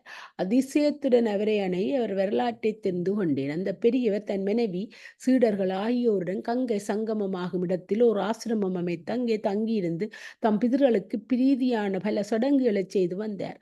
ஒரு முறை அவர் மேலே பார்த்த பொழுது தன்னுடைய பிதர்கள் எளிய வாழ்க்கை வாழ்ந்து கொண்டிருப்பதையும் சுபத்திராவின் பிதர்கள் ஆடம்பரமான வாழ்க்கை வாழ்வதையும் கண்டார். இக்காட்சியை தேவசர்மா பெற்றது கங்கைக்கரையில் ஆகும். தம் பெற்றோர் எளிய வாழ்க்கை வாழ்வதற்கும் சுபத்திராவின் பெற்றோர் செல்வ வாழ்வை வாழ்வதற்கும் காரணம் என்று ஆராய்ந்த போது தேவசர்மா ஒன்றினை கண்டார். சுபத்திரா மகிசங்கம சகாரத்தில் வசித்துக் கொண்டிருந்தது. பிதற்கடனை இயற்றியதால் அவருடைய பிதர்கள் செல்வ வாழ்க்கை வாழ்கின்றார்கள் என்று தான் கங்கைக்கரையில் அக்காரியத்தை செய்யாததால் தன் பிதர்கள் எளிய வாழ்க்கை வாழ்கின்றார்கள் என்றும் கண்டார். உடனே தானும் மகிசாகர சங்கமத்திற்கு செல்ல வேண்டும் என்று விரும்பினார். ஆனால் அவர் மனைவி அதற்கு ஒத்துக்கொள்ளவில்லை. உம்முடைய பிதர்களுக்கு வளமான வாழ்வு தர வேண்டும் என்றால் நீர் அங்கே போகலாம். என்னை பொறுத்தவரையில் இந்த வசதியான வாழ்க்கையை விட்டு தெரியாத இடத்திற்கு வர தயாரா இல்லை என்று கூறிவிட்டார். தன் சீடர்களுடன் அவளை ஒப்படைத்து விட்டு சர்மா மகிசாகர சங்கமம் வந்து சேர்ந்தார். சில காலம் கழிந்தவுடன் மனைவியை தனியே விட்டு வந்த துயரம் அவரை ஆட்கொண்டது. பிதர்களை திருப்திப்படுத்த வேண்டுமானால் மகிசாகர சங்கமத்தில் தங்க வேண்டும். மனைவியை திருப்திப்படுத்த வேண்டுமானால் கங்கை சங்கமத்தில் தங்க வேண்டும். எதை செய்வது என்று தர்ம சங்கடத்தில் அகப்பட்டு கொண்டு அழுது கொண்டிருந்த நிலையில் தான் நான் அவரை பார்த்தேன். நல்ல வேளையாக நான் அங்கே இருந்த போது சுபத்ரா வந்து சேர்ந்தாள். விவரத்தை அறிந்த அவர் அம்மாவை பார்த்து, நீ கவலைப்பட வேண்டாம், உம்முடைய பிதர்களுக்கு நான் இங்கே தங்கி கடன்கள் செய்கின்றேன். நீர் கங்கை சங்கமத்தில் தங்கி என் பிதர்களுக்கு கடனை செய்யும். ஆனால் ஒன்று, நீர் சேகரிக்கும் புண்ணியத்தில் கால் பங்கை எனக்கு தந்து விட வேண்டும் என்று கூறினார். இந்த திட்டத்தை மனமகிழ்ச்சியோடு தன் சம்மதத்தை தெரிவித்த அம்மா கங்கை சங்கமம் வந்து சேர்ந்தாள் என்று பிருகு முனிவர் நாரதருக்கு சொன்னார். இதுவே மகிசாகர சங்கமத்தின் சிறப்பாகும். இந்த கதையை அர்ச்சுனனுக்கு சொல்லிய நாரதர் மேலும் ஒரு செய்தியை சொன்னார். இந்த சங்கமத்தில் ஸ்கந்தனால் 4 லிங்கங்கள் பிரதிஷ்டை செய்யப்பட்டுள்ளன. அதன் காரணம் என்ன தெரியுமா? தாரகாசுரவதம் முடிந்தவுடன் பெரிய சிவபக்தனாகி அவனை கொன்றதற்காக ஸ்கந்தன் மிகவும் மனம் வருந்தி கொண்டிருந்தார். அப்பொழுது விஷ்ணு அங்கே வந்து ஸ்கந்தனை பார்த்து, கவலைப்பட தேவையில்லை, தாரகன் இருந்த இடத்தில் ஒரு இலிங்கத்தை ஸ்தாபித்து வழிபட்டால் போதும் என்றார். ஸ்கந்தனுடனே ஒன்று என்ன 3 லிங்கங்கள் பிரதிஷ்டை செய்தார். தன்னுடைய கடமை முடிந்ததை உணர்ந்த குமாரேஸ்வரா என்ற லிங்கத்தை ஸ்தாபிக்கிறேன் என்று 3 லிங்கங்களை நிறுவினார். இந்த இடத்தில் ஸ்கந்தன் வெற்றியை குறிக்க உயர்ந்த தூணின் மேல் லிங்கத்தை ஸ்தாபித்தார். அதற்கு ஸ்தம்பேஸ்வரா என்று பெயரிட்டனர். மகிசாகர சங்கம கதை 2. நாரதர் மகிசாகர சங்கமத்தின் பெருமையை அர்ச்சுனனுக்கு கூறிக்கொண்டு வரும்போது அதை நிரூபிக்கும் வகையில் மற்றொரு கதை கூறினார். கலியுகத்தின் தொடக்கத்தில் பிடசிங்கா என்ற மன்னன் சிங்கள தேசத்தை ஆட்சி செய்தார். அவனுக்கு ஒரு அழகிய பெண் இருந்தார். அழகிய பெண் உருவமானாலும் அவள் தலை மட்டும் ஆட்டின் தலையாயிருந்தது. அவளை பார்ப்பவர்கள் அனைவரும் அஞ்சி ஓடினர். ஒரு நாள் அப்பெண் கண்ணாடியில் தன் முகத்தை பார்த்ததும் அவளது பழம்பிறப்பு நினைவுக்கு வந்தது. பழைய பிறப்பில் அவள் ஒரு பெண் வெள்ளாடாக இருந்தாள். மகி சங்கமத்தின் பக்கத்தில் மிகப்பெரிய காடு ஒன்று இருந்தது. முள்ளும் புதரும் கடக்க முடியாமல் நெடியுயர்ந்து வளர்ந்து இருந்தது. அதனிடையே பெண் வெள்ளாடு சிக்கிக் கொண்டது. அதை தாண்டி போக முடியாத நிலையில் பசியால் வருந்தி உயிரை நீத்தது. மகிசங்கம கரையில் வெள்ளாடு உயிர் நீத்தாலும் அதன் உடல் மெல்ல விழுங்கி மெல்ல வழுக்கி மகிசாகார சங்கமத்தில் விழுந்து விட்டது. அதனால் ஆட்டின் தலையை மட்டும் புதர்கள் நடுவே சிக்கிக் கொண்டதால் ஆனால் ஆட்டின்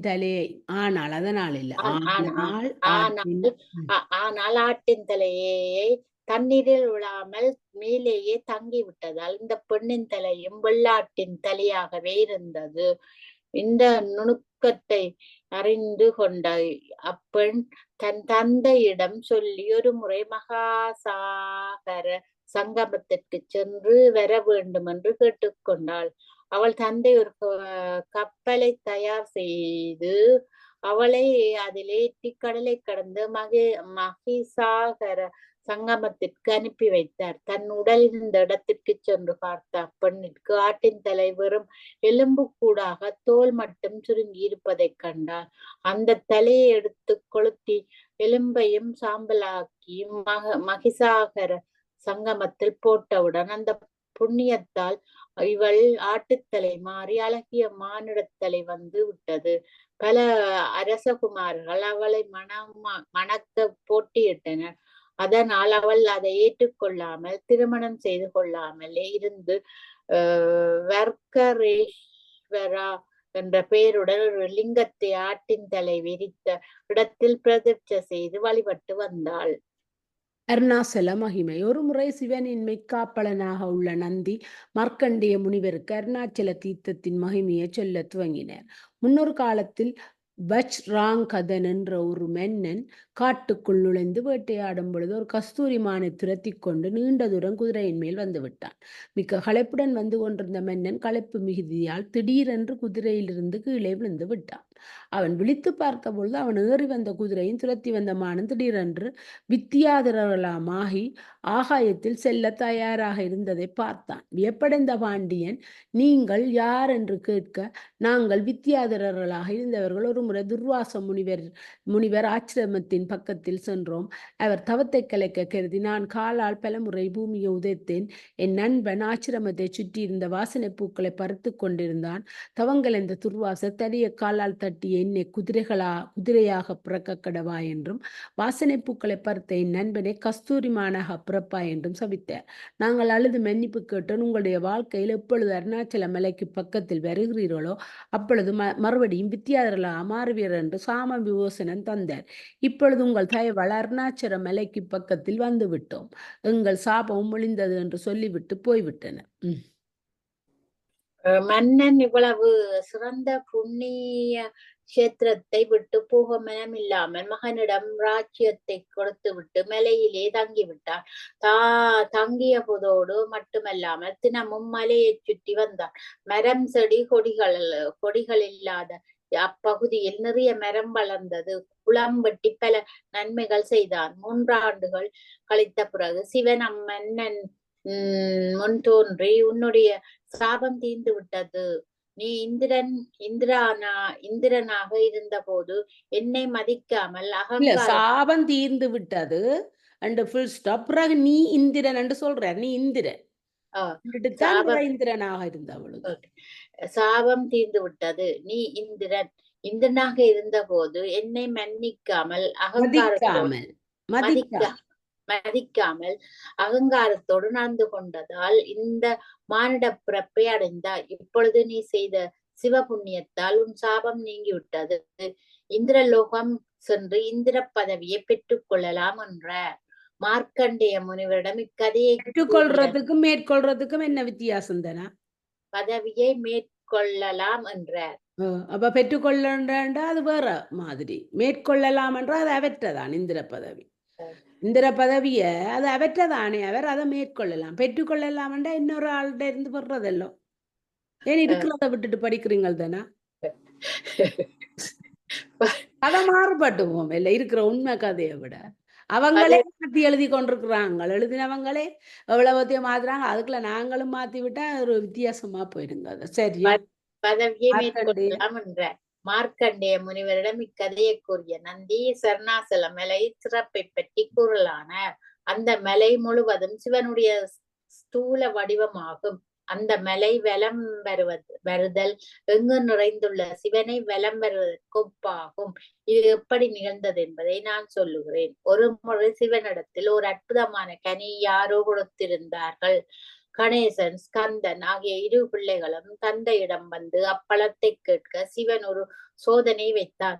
உங்கள் இருவரில் யார் உலகம் முழுவதையும் முதலில் சுற்றி வருகிறார்களோ அவர்களுக்கே இப்பழம் உரியது என்றார். ஸ்கந்தன் உலகை சுற்றி வர புறப்பட்டார். ஆனால் கணேசர் அருணாசல மலையை சுற்றி வந்தால் உலகை சுற்றி வந்ததற்கு ஒப்பாகும் என்று கூறி அம்மலையை சுற்றி வந்து பழத்தை பெற்றுக் கொண்டார். அருணாசலத்திற்கு சோணாசலம் என்ற பெயரும் உண்டு. வேங்கடாசல தீர்த்தம். இக்கதையில் வரும் தீர்த்தா என்ற சொல் தண்ணீரை குறிப்பதோடு யாத்திரை செய்வதற்குரிய புண்ணிய ஸ்தலங்களை குறிக்கும். விஷ்ணுவின் அவதாரமாகிய வராக அவதாரத்தில் வராகம் பிருத்திவி எனப்படும் பூமி தேவிக்கு வேங்கடாசல தீர்த்தத்தின் பெருமையை எடுத்து கூறியுள்ளது. வேங்கடாசலத்தை பற்றி சுற்றி பல தீர்த்தங்கள் உள்ளன. குமாரதாரா என்ற தீர்த்தத்தின் கரையில் ஸ்கந்தன் தேவசேனாவுடன் பலகாலம் வாழ்ந்தார். பாரத்வாஜ முனிவர் அர்ச்சுனனிடம் வேங்கடமலையின் பெருமையை பின்வரும் கதையின் மூலம் எடுத்து விளக்கினார். ஒரு ராட்சசனின் மகனாகிய அஞ்சனா என்பவள் கேசரி என்ற வாரணத்தை மணந்து நீண்ட காலம் மகப்பேறு இல்லாமல் இருந்தாள். எத்தனையோ விரதங்களிலிருந்து தீர்த்தங்களில் மூழ்கியும் அவள் எண்ணமீடேறவில்லை. விஷ்ணு பக்தராகிய மதங்க முனிவர் அஞ்சனாவை பார்த்து, நீ வேங்கடாசல மலை மீது ஏறி அங்கு உன் தவத்தை மேற்கொண்டால் உனக்கு பிள்ளை பேறு உண்டாகும் என்றார். அதன்படி அஞ்சனா மலையின் உச்சியில் அமர்ந்து 1000 ஆண்டுகள் தவம் செய்தாள். தவத்தின் இறுதியில் வாயுதேவன் தோன்றி, உனக்கு நானே மகனாக பிறக்கப் போறேன் என்று கூறினான். அவ்வாறு பிறந்தவனே ராமபக்தனாகிய அனுமன் என்பதை யாவரும் அறிவர். இந்த வேங்கடமலையில் தான் ஹைஹயா அரசனாகிய சங்காவிற்கு விஷ்ணு தரிசனம் தந்தார் என்று பரத்வாஜ முனிவர் அர்ச்சுனனுக்கு கூறினார்.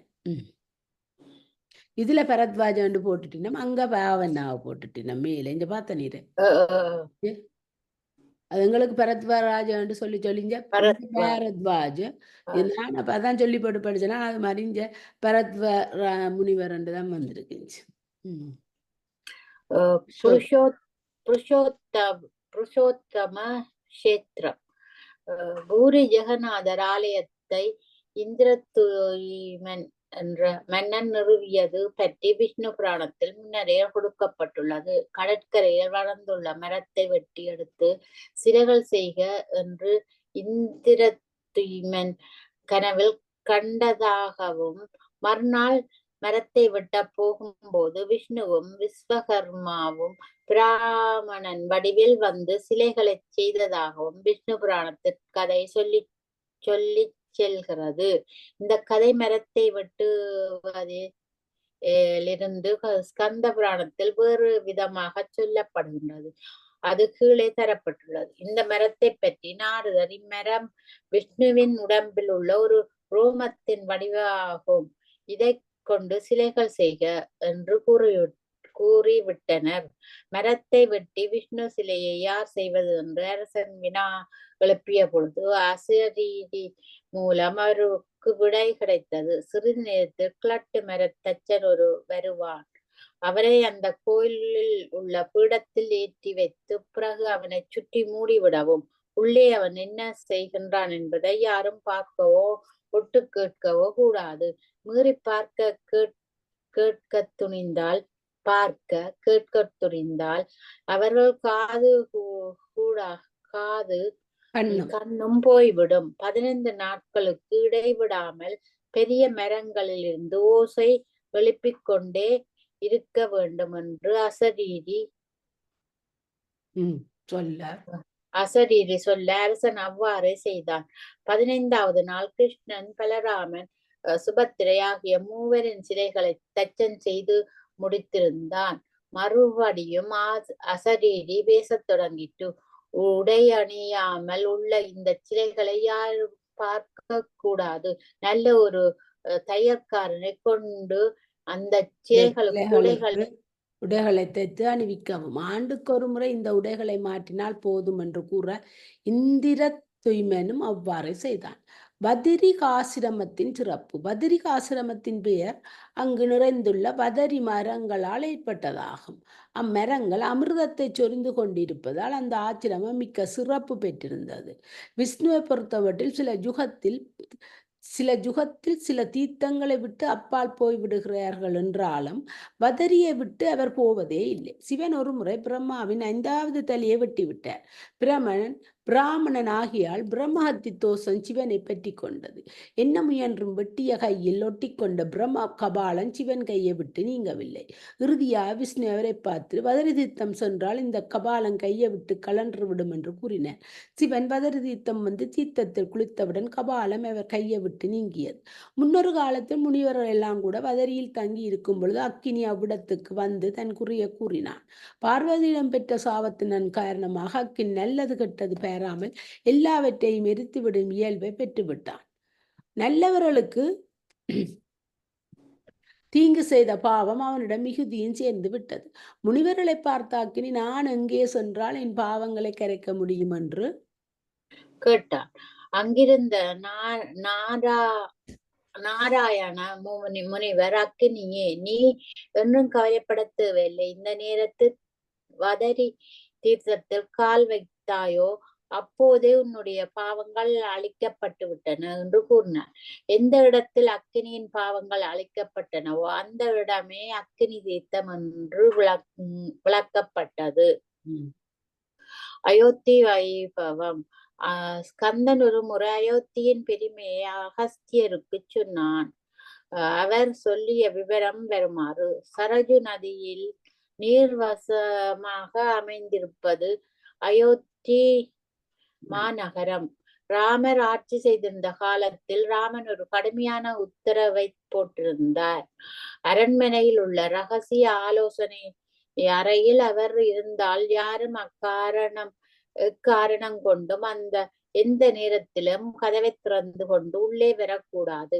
மீறி நடப்பவர்கள் அரண்மனையை விட்டு வெளியே போக வேண்டும் என்று உத்தரவிட்டிருந்தார். ஒரு முறை தம்பி லட்சுமணனை காவல் வைத்துவிட்டு ரகசிய ஆலோசனை மண்டபத்திற்கு ராமர் சென்றிருந்தார். காவல் காக்கும் லட்சுமணன் எதிரே துர்வாசர் தோன்றி, எனக்கு பசி அதிகமாக இருக்கின்றது, உடனே ராமரை பார்க்க வேண்டும் என்றார். ராமன் உத்தரவை நினைத்து லட்சுமணன் தயங்கி நின்றார். துர்வாசர் கோபம் தலைக்கேற, நீ இப்போது ராமனை கூப்பிட போகிறாயா அல்லது உன்னை சபிக்கட்டுமா என்றார். பயந்து போன லட்சுமணன் கதவை திறந்து கொண்டு உள்ளே போனார். உள்ளே யமனுடன் ராமன் பேசிக் கொண்டிருந்தார். லட்சுமணனை கண்டவுடன் யமனை போக சொல்லிவிட்டு லட்சுமணனிடம் விஷயத்தை கேட்டறிந்தார். உடனே வெளியில் வந்து துர்வாசரை உபசரித்து உணவிட்டு அவரை அனுப்பிவிட்டான். இவ்வளவு முடிந்தவுடன் ராமன் தான் விதித்த ஆணையை தானே மீற முடியாமல் தம்பி லட்சுமணனை கண்ணீருடன் அரண்மனையை விட்டு வெளியே அனுப்பிவிட்டான்.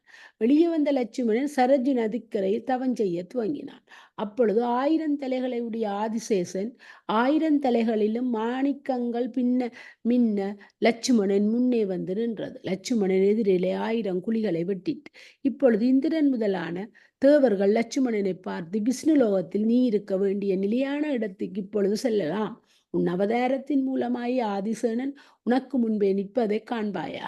தேவர்கள் லட்சுமணனை விஷ்ணுலோகம் அழைத்து சென்றனர். லட்சுமணன் தங்கி இருந்ததும் 1000 குழிகளை உடையதுமான அந்த இடம் சகஸ்த தாரா என்ற தீர்த்தமாக சிறப்பு பெற்றது. இந்த தீர்த்தம் தனிச்சிறப்புடையது. ஆவணி மாதம் சுக்லபட்சம் பஞ்சமி திதியாகும் அந்த நாளில் முனிவர்கள் எல்லாம் கூடி ஆதிசேஷனை வணங்குகின்றனர். ராமேஸ்வர தீர்த்தம். நைமிசாரிய வனத்தின் முனிவர்கள் எல்லாம் கூடி சூதன முனிவரிடம் புராணம் கேட்க தயாராக இருந்தனர். அப்பொழுது ராமேஸ்வர தீர்த்த பெருமையை அவர் சொல்ல ஆரம்பித்தார். ராமேஸ்வரத்துக்கு நான் போனான். உங்களுக்கெல்லாம் ராமாயண கதை நன்கு தெரியும். ராமன் குரங்கு படையுடன் ராமேஸ்வரத்தில் தங்கி நலன் என்ற சிற்பியின் உதவியால் இலங்கைக்கு பாலம் கட்டிய வரலாறு உங்களுக்கு தெரியும். இந்த பாலம் சக்கர தீர்த்தத்தின் பக்கத்தில் உள்ளது. சக்கர தீர்த்தம் என்ற பெயர் பெற காரணம் என்ன தெரியுமா? இங்கு தங்கியிருந்த காலவ முனிவருக்கு பல இடையூறுகள் செய்த அரக்கனை சக்கரத்தால் கொன்றார். அதனால் இது சக்கர தீர்த்தம் என பெயர் பெற்றது. இதன் பிறகு காலவ முனிவர் மக்கள் தன் தகப்பனுக்கு பூ, விறகு முதலியவற்றை சேகரித்து காட்டிற்குள் வந்தபோது சுகர்ண என்ற வித்தியாதாரர்கள் அவனை பார்த்தனர். சுதர்சன என்பவன் அவளிடம் வந்து, நீ மிகவும் அழகாக இருக்கிறாய், என்னை திருமணம் செய்து கொள்கின்றான். அப்பெண், நான் சுதந்திரமானவள் அல்லள். என் தந்தை காலவ முனிவரின் பாதுகாப்பில் இருக்கின்றேன். நீ தேவை என்றால் அவரை வந்து பார்த்து அவரிடம் வேண்டுகோளை தெரிவிப்பாயாக என்று கூறினாள். அதற்கு உடன்படாத சுதர்சன அவள் தலைமுடியை பிடித்து இழுத்து கொண்டு புறப்பட்டான். அந்த பெண் வாய் விட்டு அலறினாள். அதை கேட்டு காலவர் முதலிய முனிவர்கள் வெளியே வந்தனர். 2 வித்தியாதரர்கள் தன் பெண்ணை இழுத்து செல்வதை கண்ட காலவர் சுதர்சனனை பார்த்து, மூடனே, வித்தியாதரன் என்பதால் இப்படிப்பட்ட அட்டூழியங்கள் செய்யலாம் என்று நினைத்து விட்டாயா? தனியே உள்ள பெண்ணை அடாத செயல் செய்த நீ பிசாசாக மாறி உலகைச் சுற்றி வருவாயாக. உனக்கு விடுதலையே இல்லை என்று சபித்துவிட்டு சுகர்ணாவை பார்த்து, தவறு நேரும் போது நீ அதை கண்டிக்காமல் பார்த்து கொண்டிருந்தாய். நீ செய்த குற்றம் அதை போல அவ்வளவு பெரிதன்று என்றாலும் குற்றம் குற்றம்தான். எனவே நீ மனிதனாக பிறந்துழன்று வித்தியாதரர்களின் மன்னனாகிய விஞ்ஞாப்தி கௌடுகா உன்னை சந்திக்கும் பொழுது உன் சாபம் நீங்கும் என்றார். காலமுனிவரால் சாபம் பெற்ற வித்தியாதர சகோதரர்கள் இருவரும் கோவிந்தசாமி என்ற பிராமண பிள்ளைகளாய் பிறந்தனர்.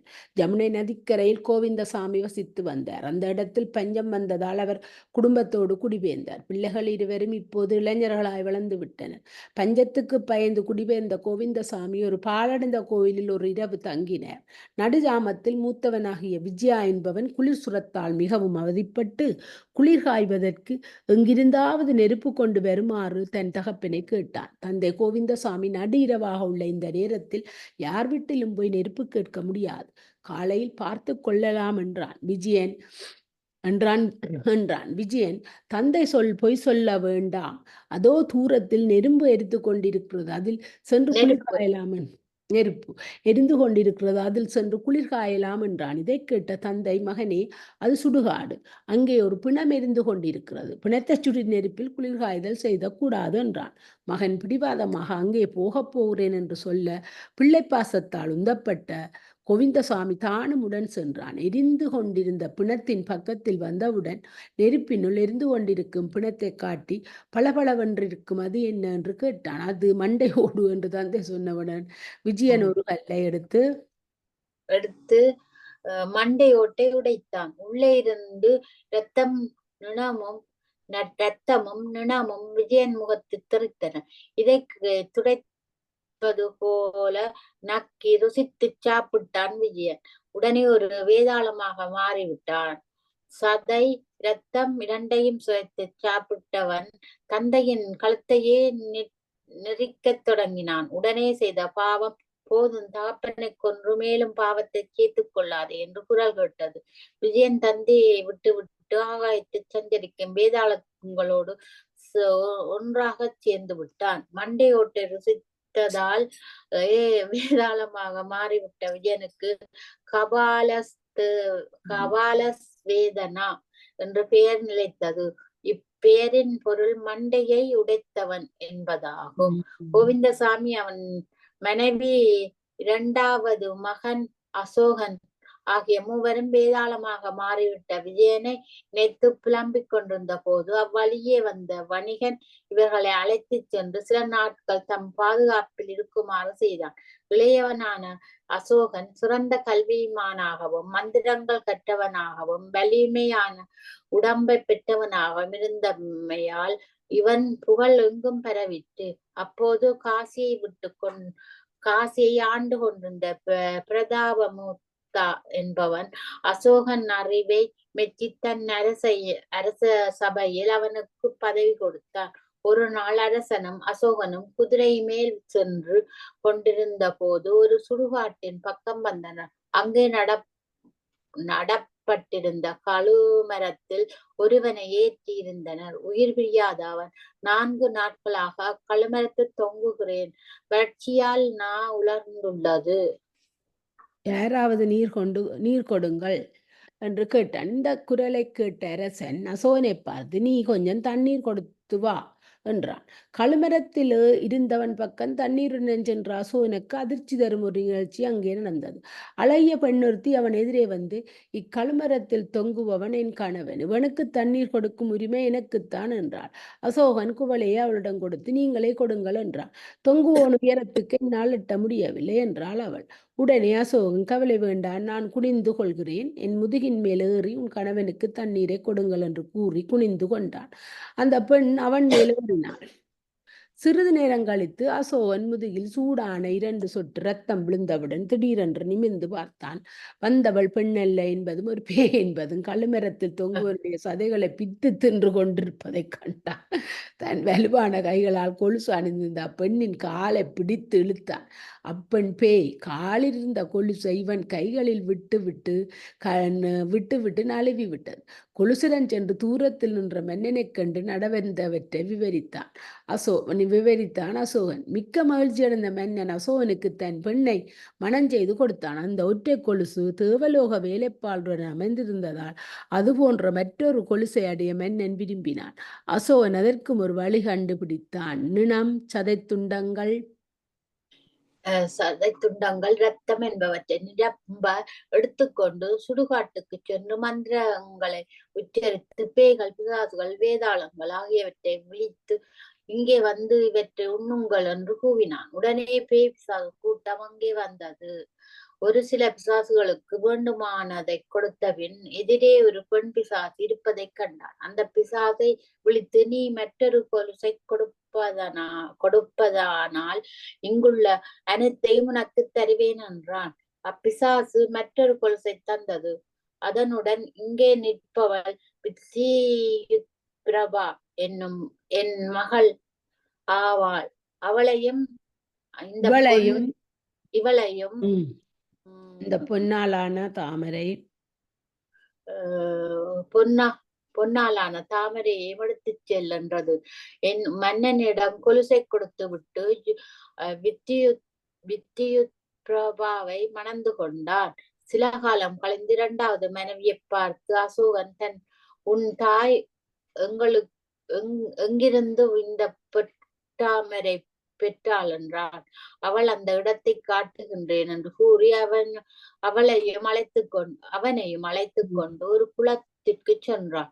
கபால சவோதனன் ஆட்சிக்குட்பட்ட இக்குளத்தில் தான் அத்தாமரைகள் உள்ளன என்றாள். அசோகன் பல தாமரைகளை பறித்தான். அவனை தடுக்க வந்த பிசாசுகளை கொன்றான். குளத்திற்கு காவலாக இருந்த கபால சவோதனாவை கொல்ல முயல்கையில் வித்தியாதர மன்னன் தோன்றி அசோகனில் அந்த வேதாளம் பூர்வத்தில் உன் சகோதரன் விஜயனாக இருந்தவன். அவனை விட்டுவிடு. உன்னுடைய சாபம் நீங்கி விட்டதால் நீ வித்தியாதரன் மாறி என்னுடன் தேவலோகம் வந்துவிடு என்றான். அதை கேட்ட அசோகன், அரசே, தேவலோகம் வர ஆசை இல்லை. அப்படி போவதாக இருந்தால் என் சகோதரனையும் வித்தியாதரனாக மாற்றி பிறகு இருவரும் வருவோம் என்றான். உடனே வித்தியாதர மன்னன், நீங்கள் இருவரும் ராமேஸ்வரம் சென்று சக்கர தீர்த்தம் பக்கத்தில் குளித்தால் உன் சகோதரனின் சாபம் நீங்கி அவனும் வித்தியாதரன் ஆவான் என்று கூறினான். அசோகன் வேதாளத்தை அழைத்துக் கொண்டு ராமேஸ்வரம் சென்றான். சக்கர தீர்த்தத்தின் திவலைகள் வேதாளத்தின் மேலே பட்டவுடன் அவன் பழைய விஜயனாக மாறி தேவலோகம் சென்றனர். தர்மான்யத்தின் கதை. வேதவியாசர் பாண்டவரில் மூத்தவனாய யுதிஷ்டிரனுக்கு பின்வரும் கதையை சொன்னார். தர்மாரண்யம் என்ற காட்டுப்பகுதி மிகச் சிறந்த இடமாகும். நிறைந்த மரங்களும் பல நிறமுடைய பூக்களும் அங்கு நிறைந்துள்ளன. அந்த காட்டின் இருண்ட பகுதியில் எமன் கடுந்தவன் செய்து கொண்டிருந்தான். காலம் செல்ல செல்ல அவன் உடம்பு அசையவே இல்லாமல் மரம் போல் ஆகிவிட்டது. அதன் காரணமாக அவன் உடம்பில் கரையான்கள் புற்று வைத்து விட்டன. உடம்பில் பல இடங்களில் எலும்பே வெளியே வரத் தொடங்கியது. இந்த கடுந்தவத்தை கண்ட இந்திரன் மிகவும் பயந்து விட்டான். அவன் இந்திர பதவி அடைய வேண்டித்தான் இவ்வளவு கடுந்தவன் செய்கிறான் என்ற முடிவுக்கு வந்து விட்டான். அவன் தவம் முடிந்தால் அங்கே தன்னுடைய பதவிக்கு ஆபத்து வந்து விடுமோ என்று எண்ணிய இந்திரன் ஒரு சூழ்ச்சி செய்தான். இந்திர சபையில் நடனமாடும் அப்சரஸ்களில் வர்த்தனி என்ற பெண்ணை அழைத்து, நீ போய் நாட்டியமாடி எப்படியாவது அவனுடைய தவத்தை கலைத்து விடு என்று கட்டளையிட்டான். அந்த அப்சரஸ் மனித பெண் வடிவு தாங்கி யமனுக்கு எதிரே வந்து குழல் வாசித்துக் கொண்டு நடனமாடினாள். தவம் கலைந்த யமன் அவளை பார்த்து, நீ யார்? எங்கிருந்து வருகிறாய்? ஏன் இந்த காட்டில் நடனம் ஆடுகின்றாய் என்று கேட்டான். இந்த பெண் வஞ்சகம் இல்லாமல் நடந்தவற்றை கூறினாள். அதை கேட்ட யமன், அவள் உண்மை பேசியதால் வேண்டிய வரத்தை தருகிறேன் என்றான். அப்பெண், இந்திரனுடைய சபையில் எனக்கு ஒரு நிலையான இடம் வேண்டும் என்று கேட்டாள். யமன் அந்த வரத்தை கொடுத்து விட்டு, உன்னுடைய இசை மிக நன்றாக இருந்தது, அதை நான் ரசித்தேன், அதற்காக இன்னொரு வரம் கேள் என்றான். அந்த பகுதிக்கு என்னுடைய பெயர் வழங்க வேண்டும் என்று அவள் கேட்க யமன் அதை ஏற்றுக்கொண்டான். இன்றையிலிருந்து இந்த பகுதி வர்த்தமனா என்று பெயர் பெற்றது. யமன் தவம் செய்த இடத்தில் பிதிர்கடன் செய்வது மிக உயர்ந்தது. வர்த்தமணி தேவலோகம் சென்று பிறகு யமன் மீண்டும் தவத்தில் ஈடுபட்டான். இந்திரன் பயத்தால் அவன் மட்டும் அல்லாமல் தேவர்கள், யட்சர்கள், கந்தர்கள் ஆகிய அனைவரும் யமனுடைய தவத்தை கண்டு பயந்து சிவனிடம் சென்று முறையிட்டனர். சிவன் யமனுக்கு எதிரே தோன்றி, உனக்கு என்ன வரம் வேண்டும் என்று கேட்டார். யமன் அந்த இடத்திற்கு என் பெயர் வழங்க வேண்டும் என்று கேட்டுக்கொண்டான். சிவன் அதை ஏற்றுக்கொண்டதால் அந்த பகுதி தர்மாரண்யம் என்று பெயர் பெற்றது. தருமன் என்பது யமனுக்கு மற்றொரு பெயர். இந்த தர்மாரண்யம் பகுதியில் சிவன் லிங்கத்தை நிறுவினார். அந்த லிங்கத்திற்கு விஸ்வேஸ்வரா என்பது பெயர். அங்கு யமன் ஒரு குளத்தை தோண்டி அதற்கு தர்மவாபி என்று பெயரிட்டான்.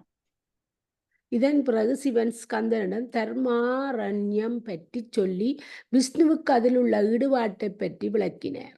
விஷ்ணு தலை இழந்த கதை. வேதவியாசர் யுதிஷ்டிரனுக்கு மற்றொரு கதையும் சொன்னார். ஒரு முறை தேவர்கள் ஒரு பெரிய யாகத்தை செய்ய விரும்பினார்கள். விஷ்ணுவை அந்த யாகத்துக்கு அழைக்க வேண்டும் என்று எண்ணிய தேவர்கள் மேலுலகம் கீழுலகம் ஆகிய எல்லா இடங்களிலும் தேடினார்கள். கடைசியாக தன்னுடைய வில்லை வளைத்து குறிவாக்கும் நிலையில் விஷ்ணு தவம் செய்து கொண்டிருந்தார். அவரை எப்படியாவது எழுப்ப வேண்டும் என்று நினைத்தனர். வளைத்து நாணேற்றியிருந்த வில்லில் உள்ள நான் கயிற்றை அறுத்தால் வில் போடும் சத்தத்தில் விஷ்ணு எழுந்து விடுவார் என்று நினைத்து கயிற்றை தின்னக்கூடிய ஒரு பூச்சியை விஷ்ணு வைத்திருந்த வில்லினுடைய நாணில் விட்டனர். அந்த பூச்சி அந்த நாணை தின்றவுடன் வளைந்திருந்த வில் விடுபட்டது. தேவர்கள் எதிர்பார்த்தபடி நடக்கவில்லை. அவர் முகத்துக்கு கீழே வில் இருந்ததால் அது விடுபட்டது. அவருடைய தலையை வெட்டி விட்டது.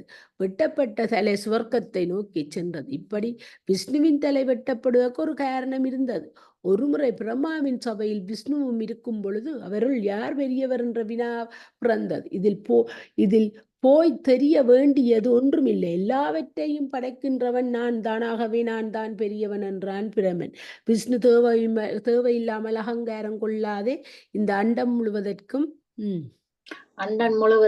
நான் தான் தலைவன், எல்லா இடத்திலும் இருப்பவன் நான் தான், அவர்களை காப்பவன் நான் தான், ஆகவே நான் தான் பெரியவன் என்பது சந்தேகத்திற்கு இடமில்லாத உண்மை என்றார்.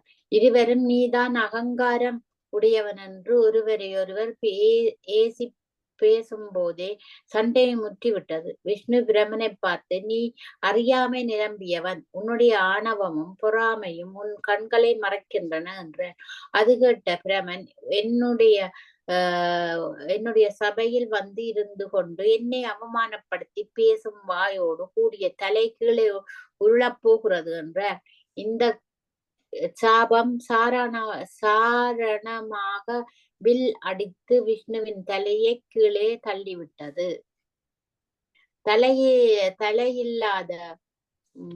தலையில்லாத விஷ்ணுவை பார்த்த தேவர்கள் இந்திரனிடம் முறையிட, இந்திரன் விஸ்வகர்மாவை அழைத்து விஷ்ணுவுக்கு பொருத்தமான ஒரு தலையினை செய்து சேர்த்து விடு, அதற்கு பதிலாக யாகங்களில் உனக்கும் பலிதரச் செய்கின்றேன் என்றான். விஸ்வகர்மா இவ்வளவு முயன்றும் தலையை செய்ய முடியவில்லை. கீழே விழுந்த தலையை எல்லோரும் தேடியும் கண்டுபிடிக்க முடியவில்லை. அப்பொழுது சூரியன் 7 குதிரைகள் கூட்டிய தன் ரதத்தில் ஆகாயத்து சென்று கொண்டிருந்தான். இந்திரன் ஏவலால் சூரியன் குதிரைகளில் ஒன்றில் தலையை வெட்டி விஷ்ணுவில் உடம்பில் பொருத்தி விட்டான் விஸ்வகர்மா. அதனால் விஷ்ணுவுக்கு ஹயக்ரீவன் என்ற பெயரும் வந்தது. குதிரை தலையுடன் இருக்க விரும்பாத விஷ்ணு தர்மாரண்யம் சென்று தவம் செய்ய முற்பட்டார். விஷ்ணுவின் சாபத்தால் பிரமனுடைய முகம் மிகவும் கொடூரமாகிவிட்டது. அதை போக்கிக் கொள்ள தர்மாரண்யம் வந்து தவத்தை மேற்கொண்டார். தர்மாரண்யத்தில் வந்துவிட்டபடியால் விஷ்ணுவுக்கு குதிரைத்தலை போய் சொந்தத்திலேயே வந்துவிட்டது. பிரமன் முகத்தில் இருந்த குரூரன் நீங்கி எவரும் பழைய வடிவம் பெற்றுவிட்டார். கோகர்ணத்தின் சிறப்பு. மித்ரசகா என்ற மன்னனுக்கு கௌதம முனிவர் கோகர்ணத்தின் பெருமையை சொல்லத் தொடங்கினார். இந்த மன்னன் கால் கருப்பாகி கல்மிஷபாதர் என்ற பெயரை பெற்ற கதை முன்னரே விஷ்ணு புராணத்தில் கூறப்பட்டது. நான் ஒரு முறை மிதிலைக்கு சென்று கொண்டிருக்கும் பொழுது வழியில் நிழல் அடர்ந்த இடத்தில் ஒரு குளம் இருப்பதைக் கண்டு அங்கு தங்கி ஓய்வெடுத்து கொண்டு போகலாம் என்று அமைந்தேன். பக்கத்தில் ஒரு வயது முதிர்ந்த கிழவி படுத்திருந்தாள். அவள் உடல் முழுவதும் நோயினால் வாடி புண்கள் அடர்ந்து அதில் புழுக்கள் நெளிந்து கொண்டிருந்தன. அவள் உயிர் போகும் நிலையில் இருந்ததால் இறக்கின்ற வரையில் உதவியாக இருக்கலாம் என்று அவள் பக்கத்தில் தங்கியிருந்தேன். என் கண் எதிரில் அவள் உயிர் பிரிந்தது. ஆச்சரியத்திலும் ஆச்சரியம். சிவலோகத்தில் இருந்து சிவகணங்கள் அவளை அழைத்து போக வந்தனர். இவள் என்ன புண்ணியம் செய்து சிவலோகம் போறாள் என்று கேட்டபொழுது அவர்கள் சொன்ன கதை இதுதான். இக்கிழவி முற்பிறப்பில் ஒரு பிராமண பெண்ணாக இருந்தாள். இளமையில் விதவையாகிவிட்ட அவள் வாழ்வு முறை மாறி தீயவருடன் சேர்ந்து வாழ்ந்தாள். மது மாமிசம் இரண்டை நன்றாக பழகிவிட்டாள். ஒரு நாள் இரவு மாமிசம் சாப்பிட வேண்டும் என்ற எண்ணம் வந்ததால் பின்புறம் கொட்டிலுக்கு சென்று இன்னும் 7 பக்கம் தான் இருக்கு படி. சென்று கொட்டிலுக்கு சென்று ஆடு என்று நினைத்து கன்றுக்குட்டியை வெட்டி விட்டாள். பசுக்கன்று ஒன்று என்று தெரிந்த பின்பும் அதில் ஒரு பகுதியை சமைத்து சாப்பிட்டாள். எஞ்சிய கன்றின் உடம்பை தூர எறிந்து விட்டு கன்று எங்கே என்று கேட்பாருக்கு சிவசிவா கன்றுக்குட்டியை புலி தின்று விட்டதே என்று கூறினாள். அதன் பிறகு அவள் தீண்டாதார் குலத்தில் பிறந்தாள். பிறப்பில் இருந்தே நோயும் நொடியும் அவளை வாட்டின. ஒருமுறை திருக்கோகர்ணம் செல்லும் யாத்திரைகளை பின்தொடர்ந்தாள். அவள் பிச்சை போடுவார்கள் என்று நினைத்து அவளுக்கு கை நிறைய வில்வத்தை கொடுத்து விட்டனர். பல நாள் பட்டினி இருந்த அவள் மிகுந்த ஆத்திரத்துடன் அந்த வில்வத்தை எறிந்தாள். எங்கோ மறைவில் இருந்த லிங்கத்தின் மேல் வில்வம் விழுந்தது. முற்பிறப்பில் சிவசிவா என்று சொன்னதாலும் இப்பிறவியில் பட்டினி கிடந்து வில்வத்தை லிங்கத்தின் மேல் போட்டதாலும் அவள் சிவலோகம் வருகிறாள் என்று சில கணங்கள் சொன்னார்கள். சிவகணங்கள் நாளைக்கும் சிவகணங்கள் சிலவா மாறி சிவகணங்கள் சொன்னார்கள் என்று கூறி திருக்கோகர்ணத்து பெருமையை கல்மிஷாரனுக்கு கௌதம முனிவர் கூறி முடித்தார். காசி. இன்றுள்ள ஸ்காந்தம் தொடர்ச்சியாக எழுதப்பட்ட ஒரு நூல் அன்று என்பது ஆராய்ச்சியாளர் முடிவு. அதில் சொல்லப்பட்டுள்ள தலங்கள் அவற்றின் பெருமை ஆகியவற்றை பார்க்கும்போது ஒவ்வொரு ஊர்க்காரர்களும் தங்கள் ஊருக்கு பெருமை சேர்க்க வேண்டும் என்று எண்ணத்தில் கதைகளை எழுதி ஸ்கந்தத்தில் சேர்த்து விட்டனர் என்று ஆராய்ச்சியாளர் கூறினர். அப்படி சொல்லப்பட்ட பல தலங்களில் காசியின் பெருமைகள் பின்வருமாறு கூறப்பட்டன.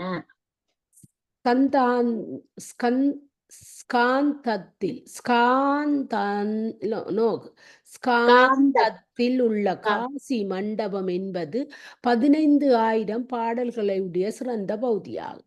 காசியின் பெருமையும் அங்குள்ள பல சிவன் கோயில்கள் பற்றியும் இப்பகுதியில் கூறப்பெற்றுள்ளன.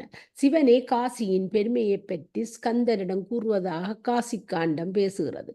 காசியை போன்ற ஒரு சேத்திரம் 3 உலகிலும் இல்லை. காசியில் பிறந்தவர்கள் பிறப்பு இறப்பு என்னும் பந்தங்களிலிருந்து உடனே விடுதலை அடைகின்றனர். அதனால் தான் தேவர்கள் கூட சாகும்போது காசியில் வந்து இறக்க வேண்டும் என்று நினைக்கிறார்கள் என்றால் மற்ற சாதாரண உயிர்கள் பற்றி ஒன்றும் சொல்ல தேவையில்லை. காசியில் உள்ள மிக மிக புண்ணியமான இடங்களை பற்றி கூற வேண்டுமானால் மணிகர்ணிகா, ஞானவாபி, விஷ்ணு படோடாகா ஆகியவற்றோடு பஞ்சனஹர்தா என்பவை முக்கியனவாகும். இந்த தீர்த்தங்களில் குளிப்பவர்கள் மறுபிறப்பை அடைவதில்லை. காசியில் உள்ள விஸ்வேஸ்வரரை வழிபடுபவர்கள் பிறப்பு இறப்புகளிலிருந்து விடுபடுவார்கள். முனிவர்கள் பலரும் அடிக்கடி காசிக்கு வருவதுண்டு.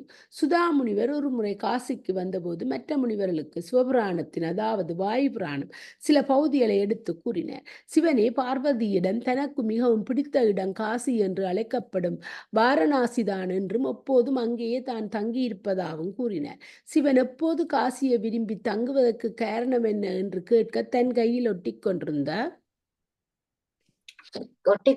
பிரமனுடைய தலை கையிலிருந்து கீழே விழுந்த இடம் காசி ஆதலால் அந்த இடத்தை தமக்கு பிடித்த இடமாக வைத்துக் கொண்டார். காசியின் எல்லைக்குள் நுழைந்தவுடனே ஒருவருடைய பூர்வ ஜென்ம பாவங்கள் அழிந்து விடுகின்றன. காசியில் இறப்பவர்கள் நீரில் சிவலோகம் செல்கின்றார்கள். மக்களில் 4 வகை வர்ணத்தாரும் விலங்குகளும் கூட காசியில் இறந்தால் நேராக சிவலோகம் செல்கின்றன. ஒரு முறை கைலாயத்தில் சனகர் முதலிய முனிவர்கள் ஸ்கந்தனை பார்த்து காசியில் பெருமையை சொல்லுமாறு கேட்டுக்கொண்டார்கள். காசியில் உள்ள எல்லா இடங்களிலும் ஒரு கோவிலையும் அதன் தொடர்பான பொருட்களையும் பெற்றிருந்தால் எல்லா இடங்களுமே புண்ணியமானவை என்று கூறினர்.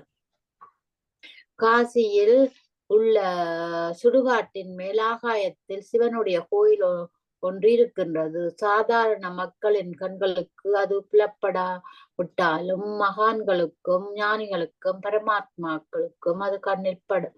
காசியில் வாழ்வதற்கும் நுழைவதற்கும் சில கட்டு திட்டங்கள் உண்டு. வேதவியாசர் கூட நினைத்த போதெல்லாம் காசியில் வாழ முடியாது. சுக்கிலபட்சத்தில் 8, 14 ஆகிய தேதிகளில் மட்டுமே அவர் காசிக்குள் வரலாம் என்ற நியதி இருந்தது. வேதவியாசர் ஒரு முறை இந்த நியதியை மீறி 6 மாதம் காசியில் தங்கிவிட்டார். அந்த 6 மாதங்களும் காசியில் உள்ளவர்கள் ஒருவர் கூட பிச்சை போட முன்வரவில்லை. ஒருமுறை 6 மாதம் வரை ஒருவரும் பிச்சை போட முன்வரவில்லை என்றவுடன் மிகவும் கோபம் கொண்ட வேதவியாசர் அந்த நகரத்து மக்களை சபித்து விட எண்ணினார். அந்த நேரத்தில் சிவனும் பார்வதியும் ஒரு கணவனும் மனைவியுமாக வேதவியாசர் முன்னே தோன்றி அவரை தங்கள் வீட்டுக்கு வருமாறு அழைத்து வயிறு ரொம்ப உணவளித்தனர்.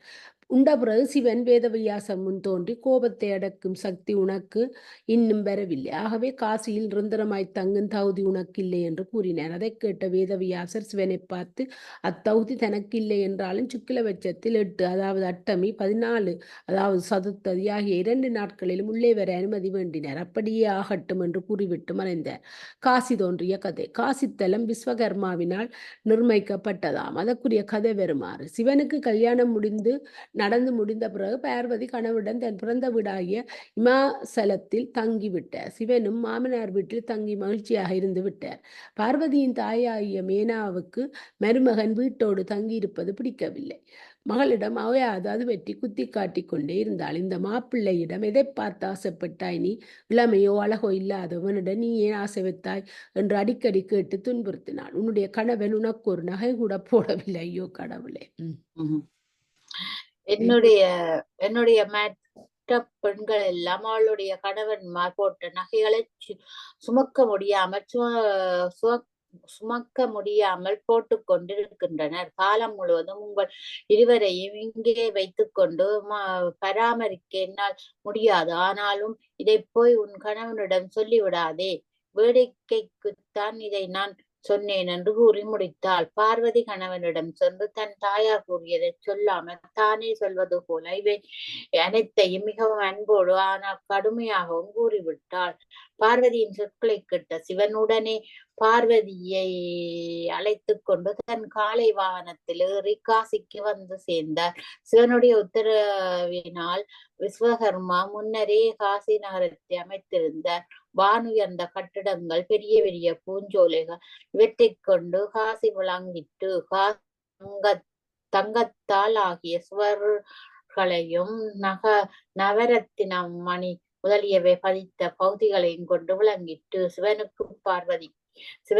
சிவனும் பார்வதியும் பல காலம் காசியில் தங்கினர். பார்வதி தன் பிறந்த இடத்தை மறந்தே விட்டாள். பல காலம் கழித்து சிவன் கைலைக்கு மீண்டார். காசியை விட்டு புறப்பட்டு புறப்படும் முன் ஒரு கோடி லிங்கங்களை காசியில் பல இடங்களில் நிர்மாணித்து விட்டு கையிலைக்கு வந்தார்.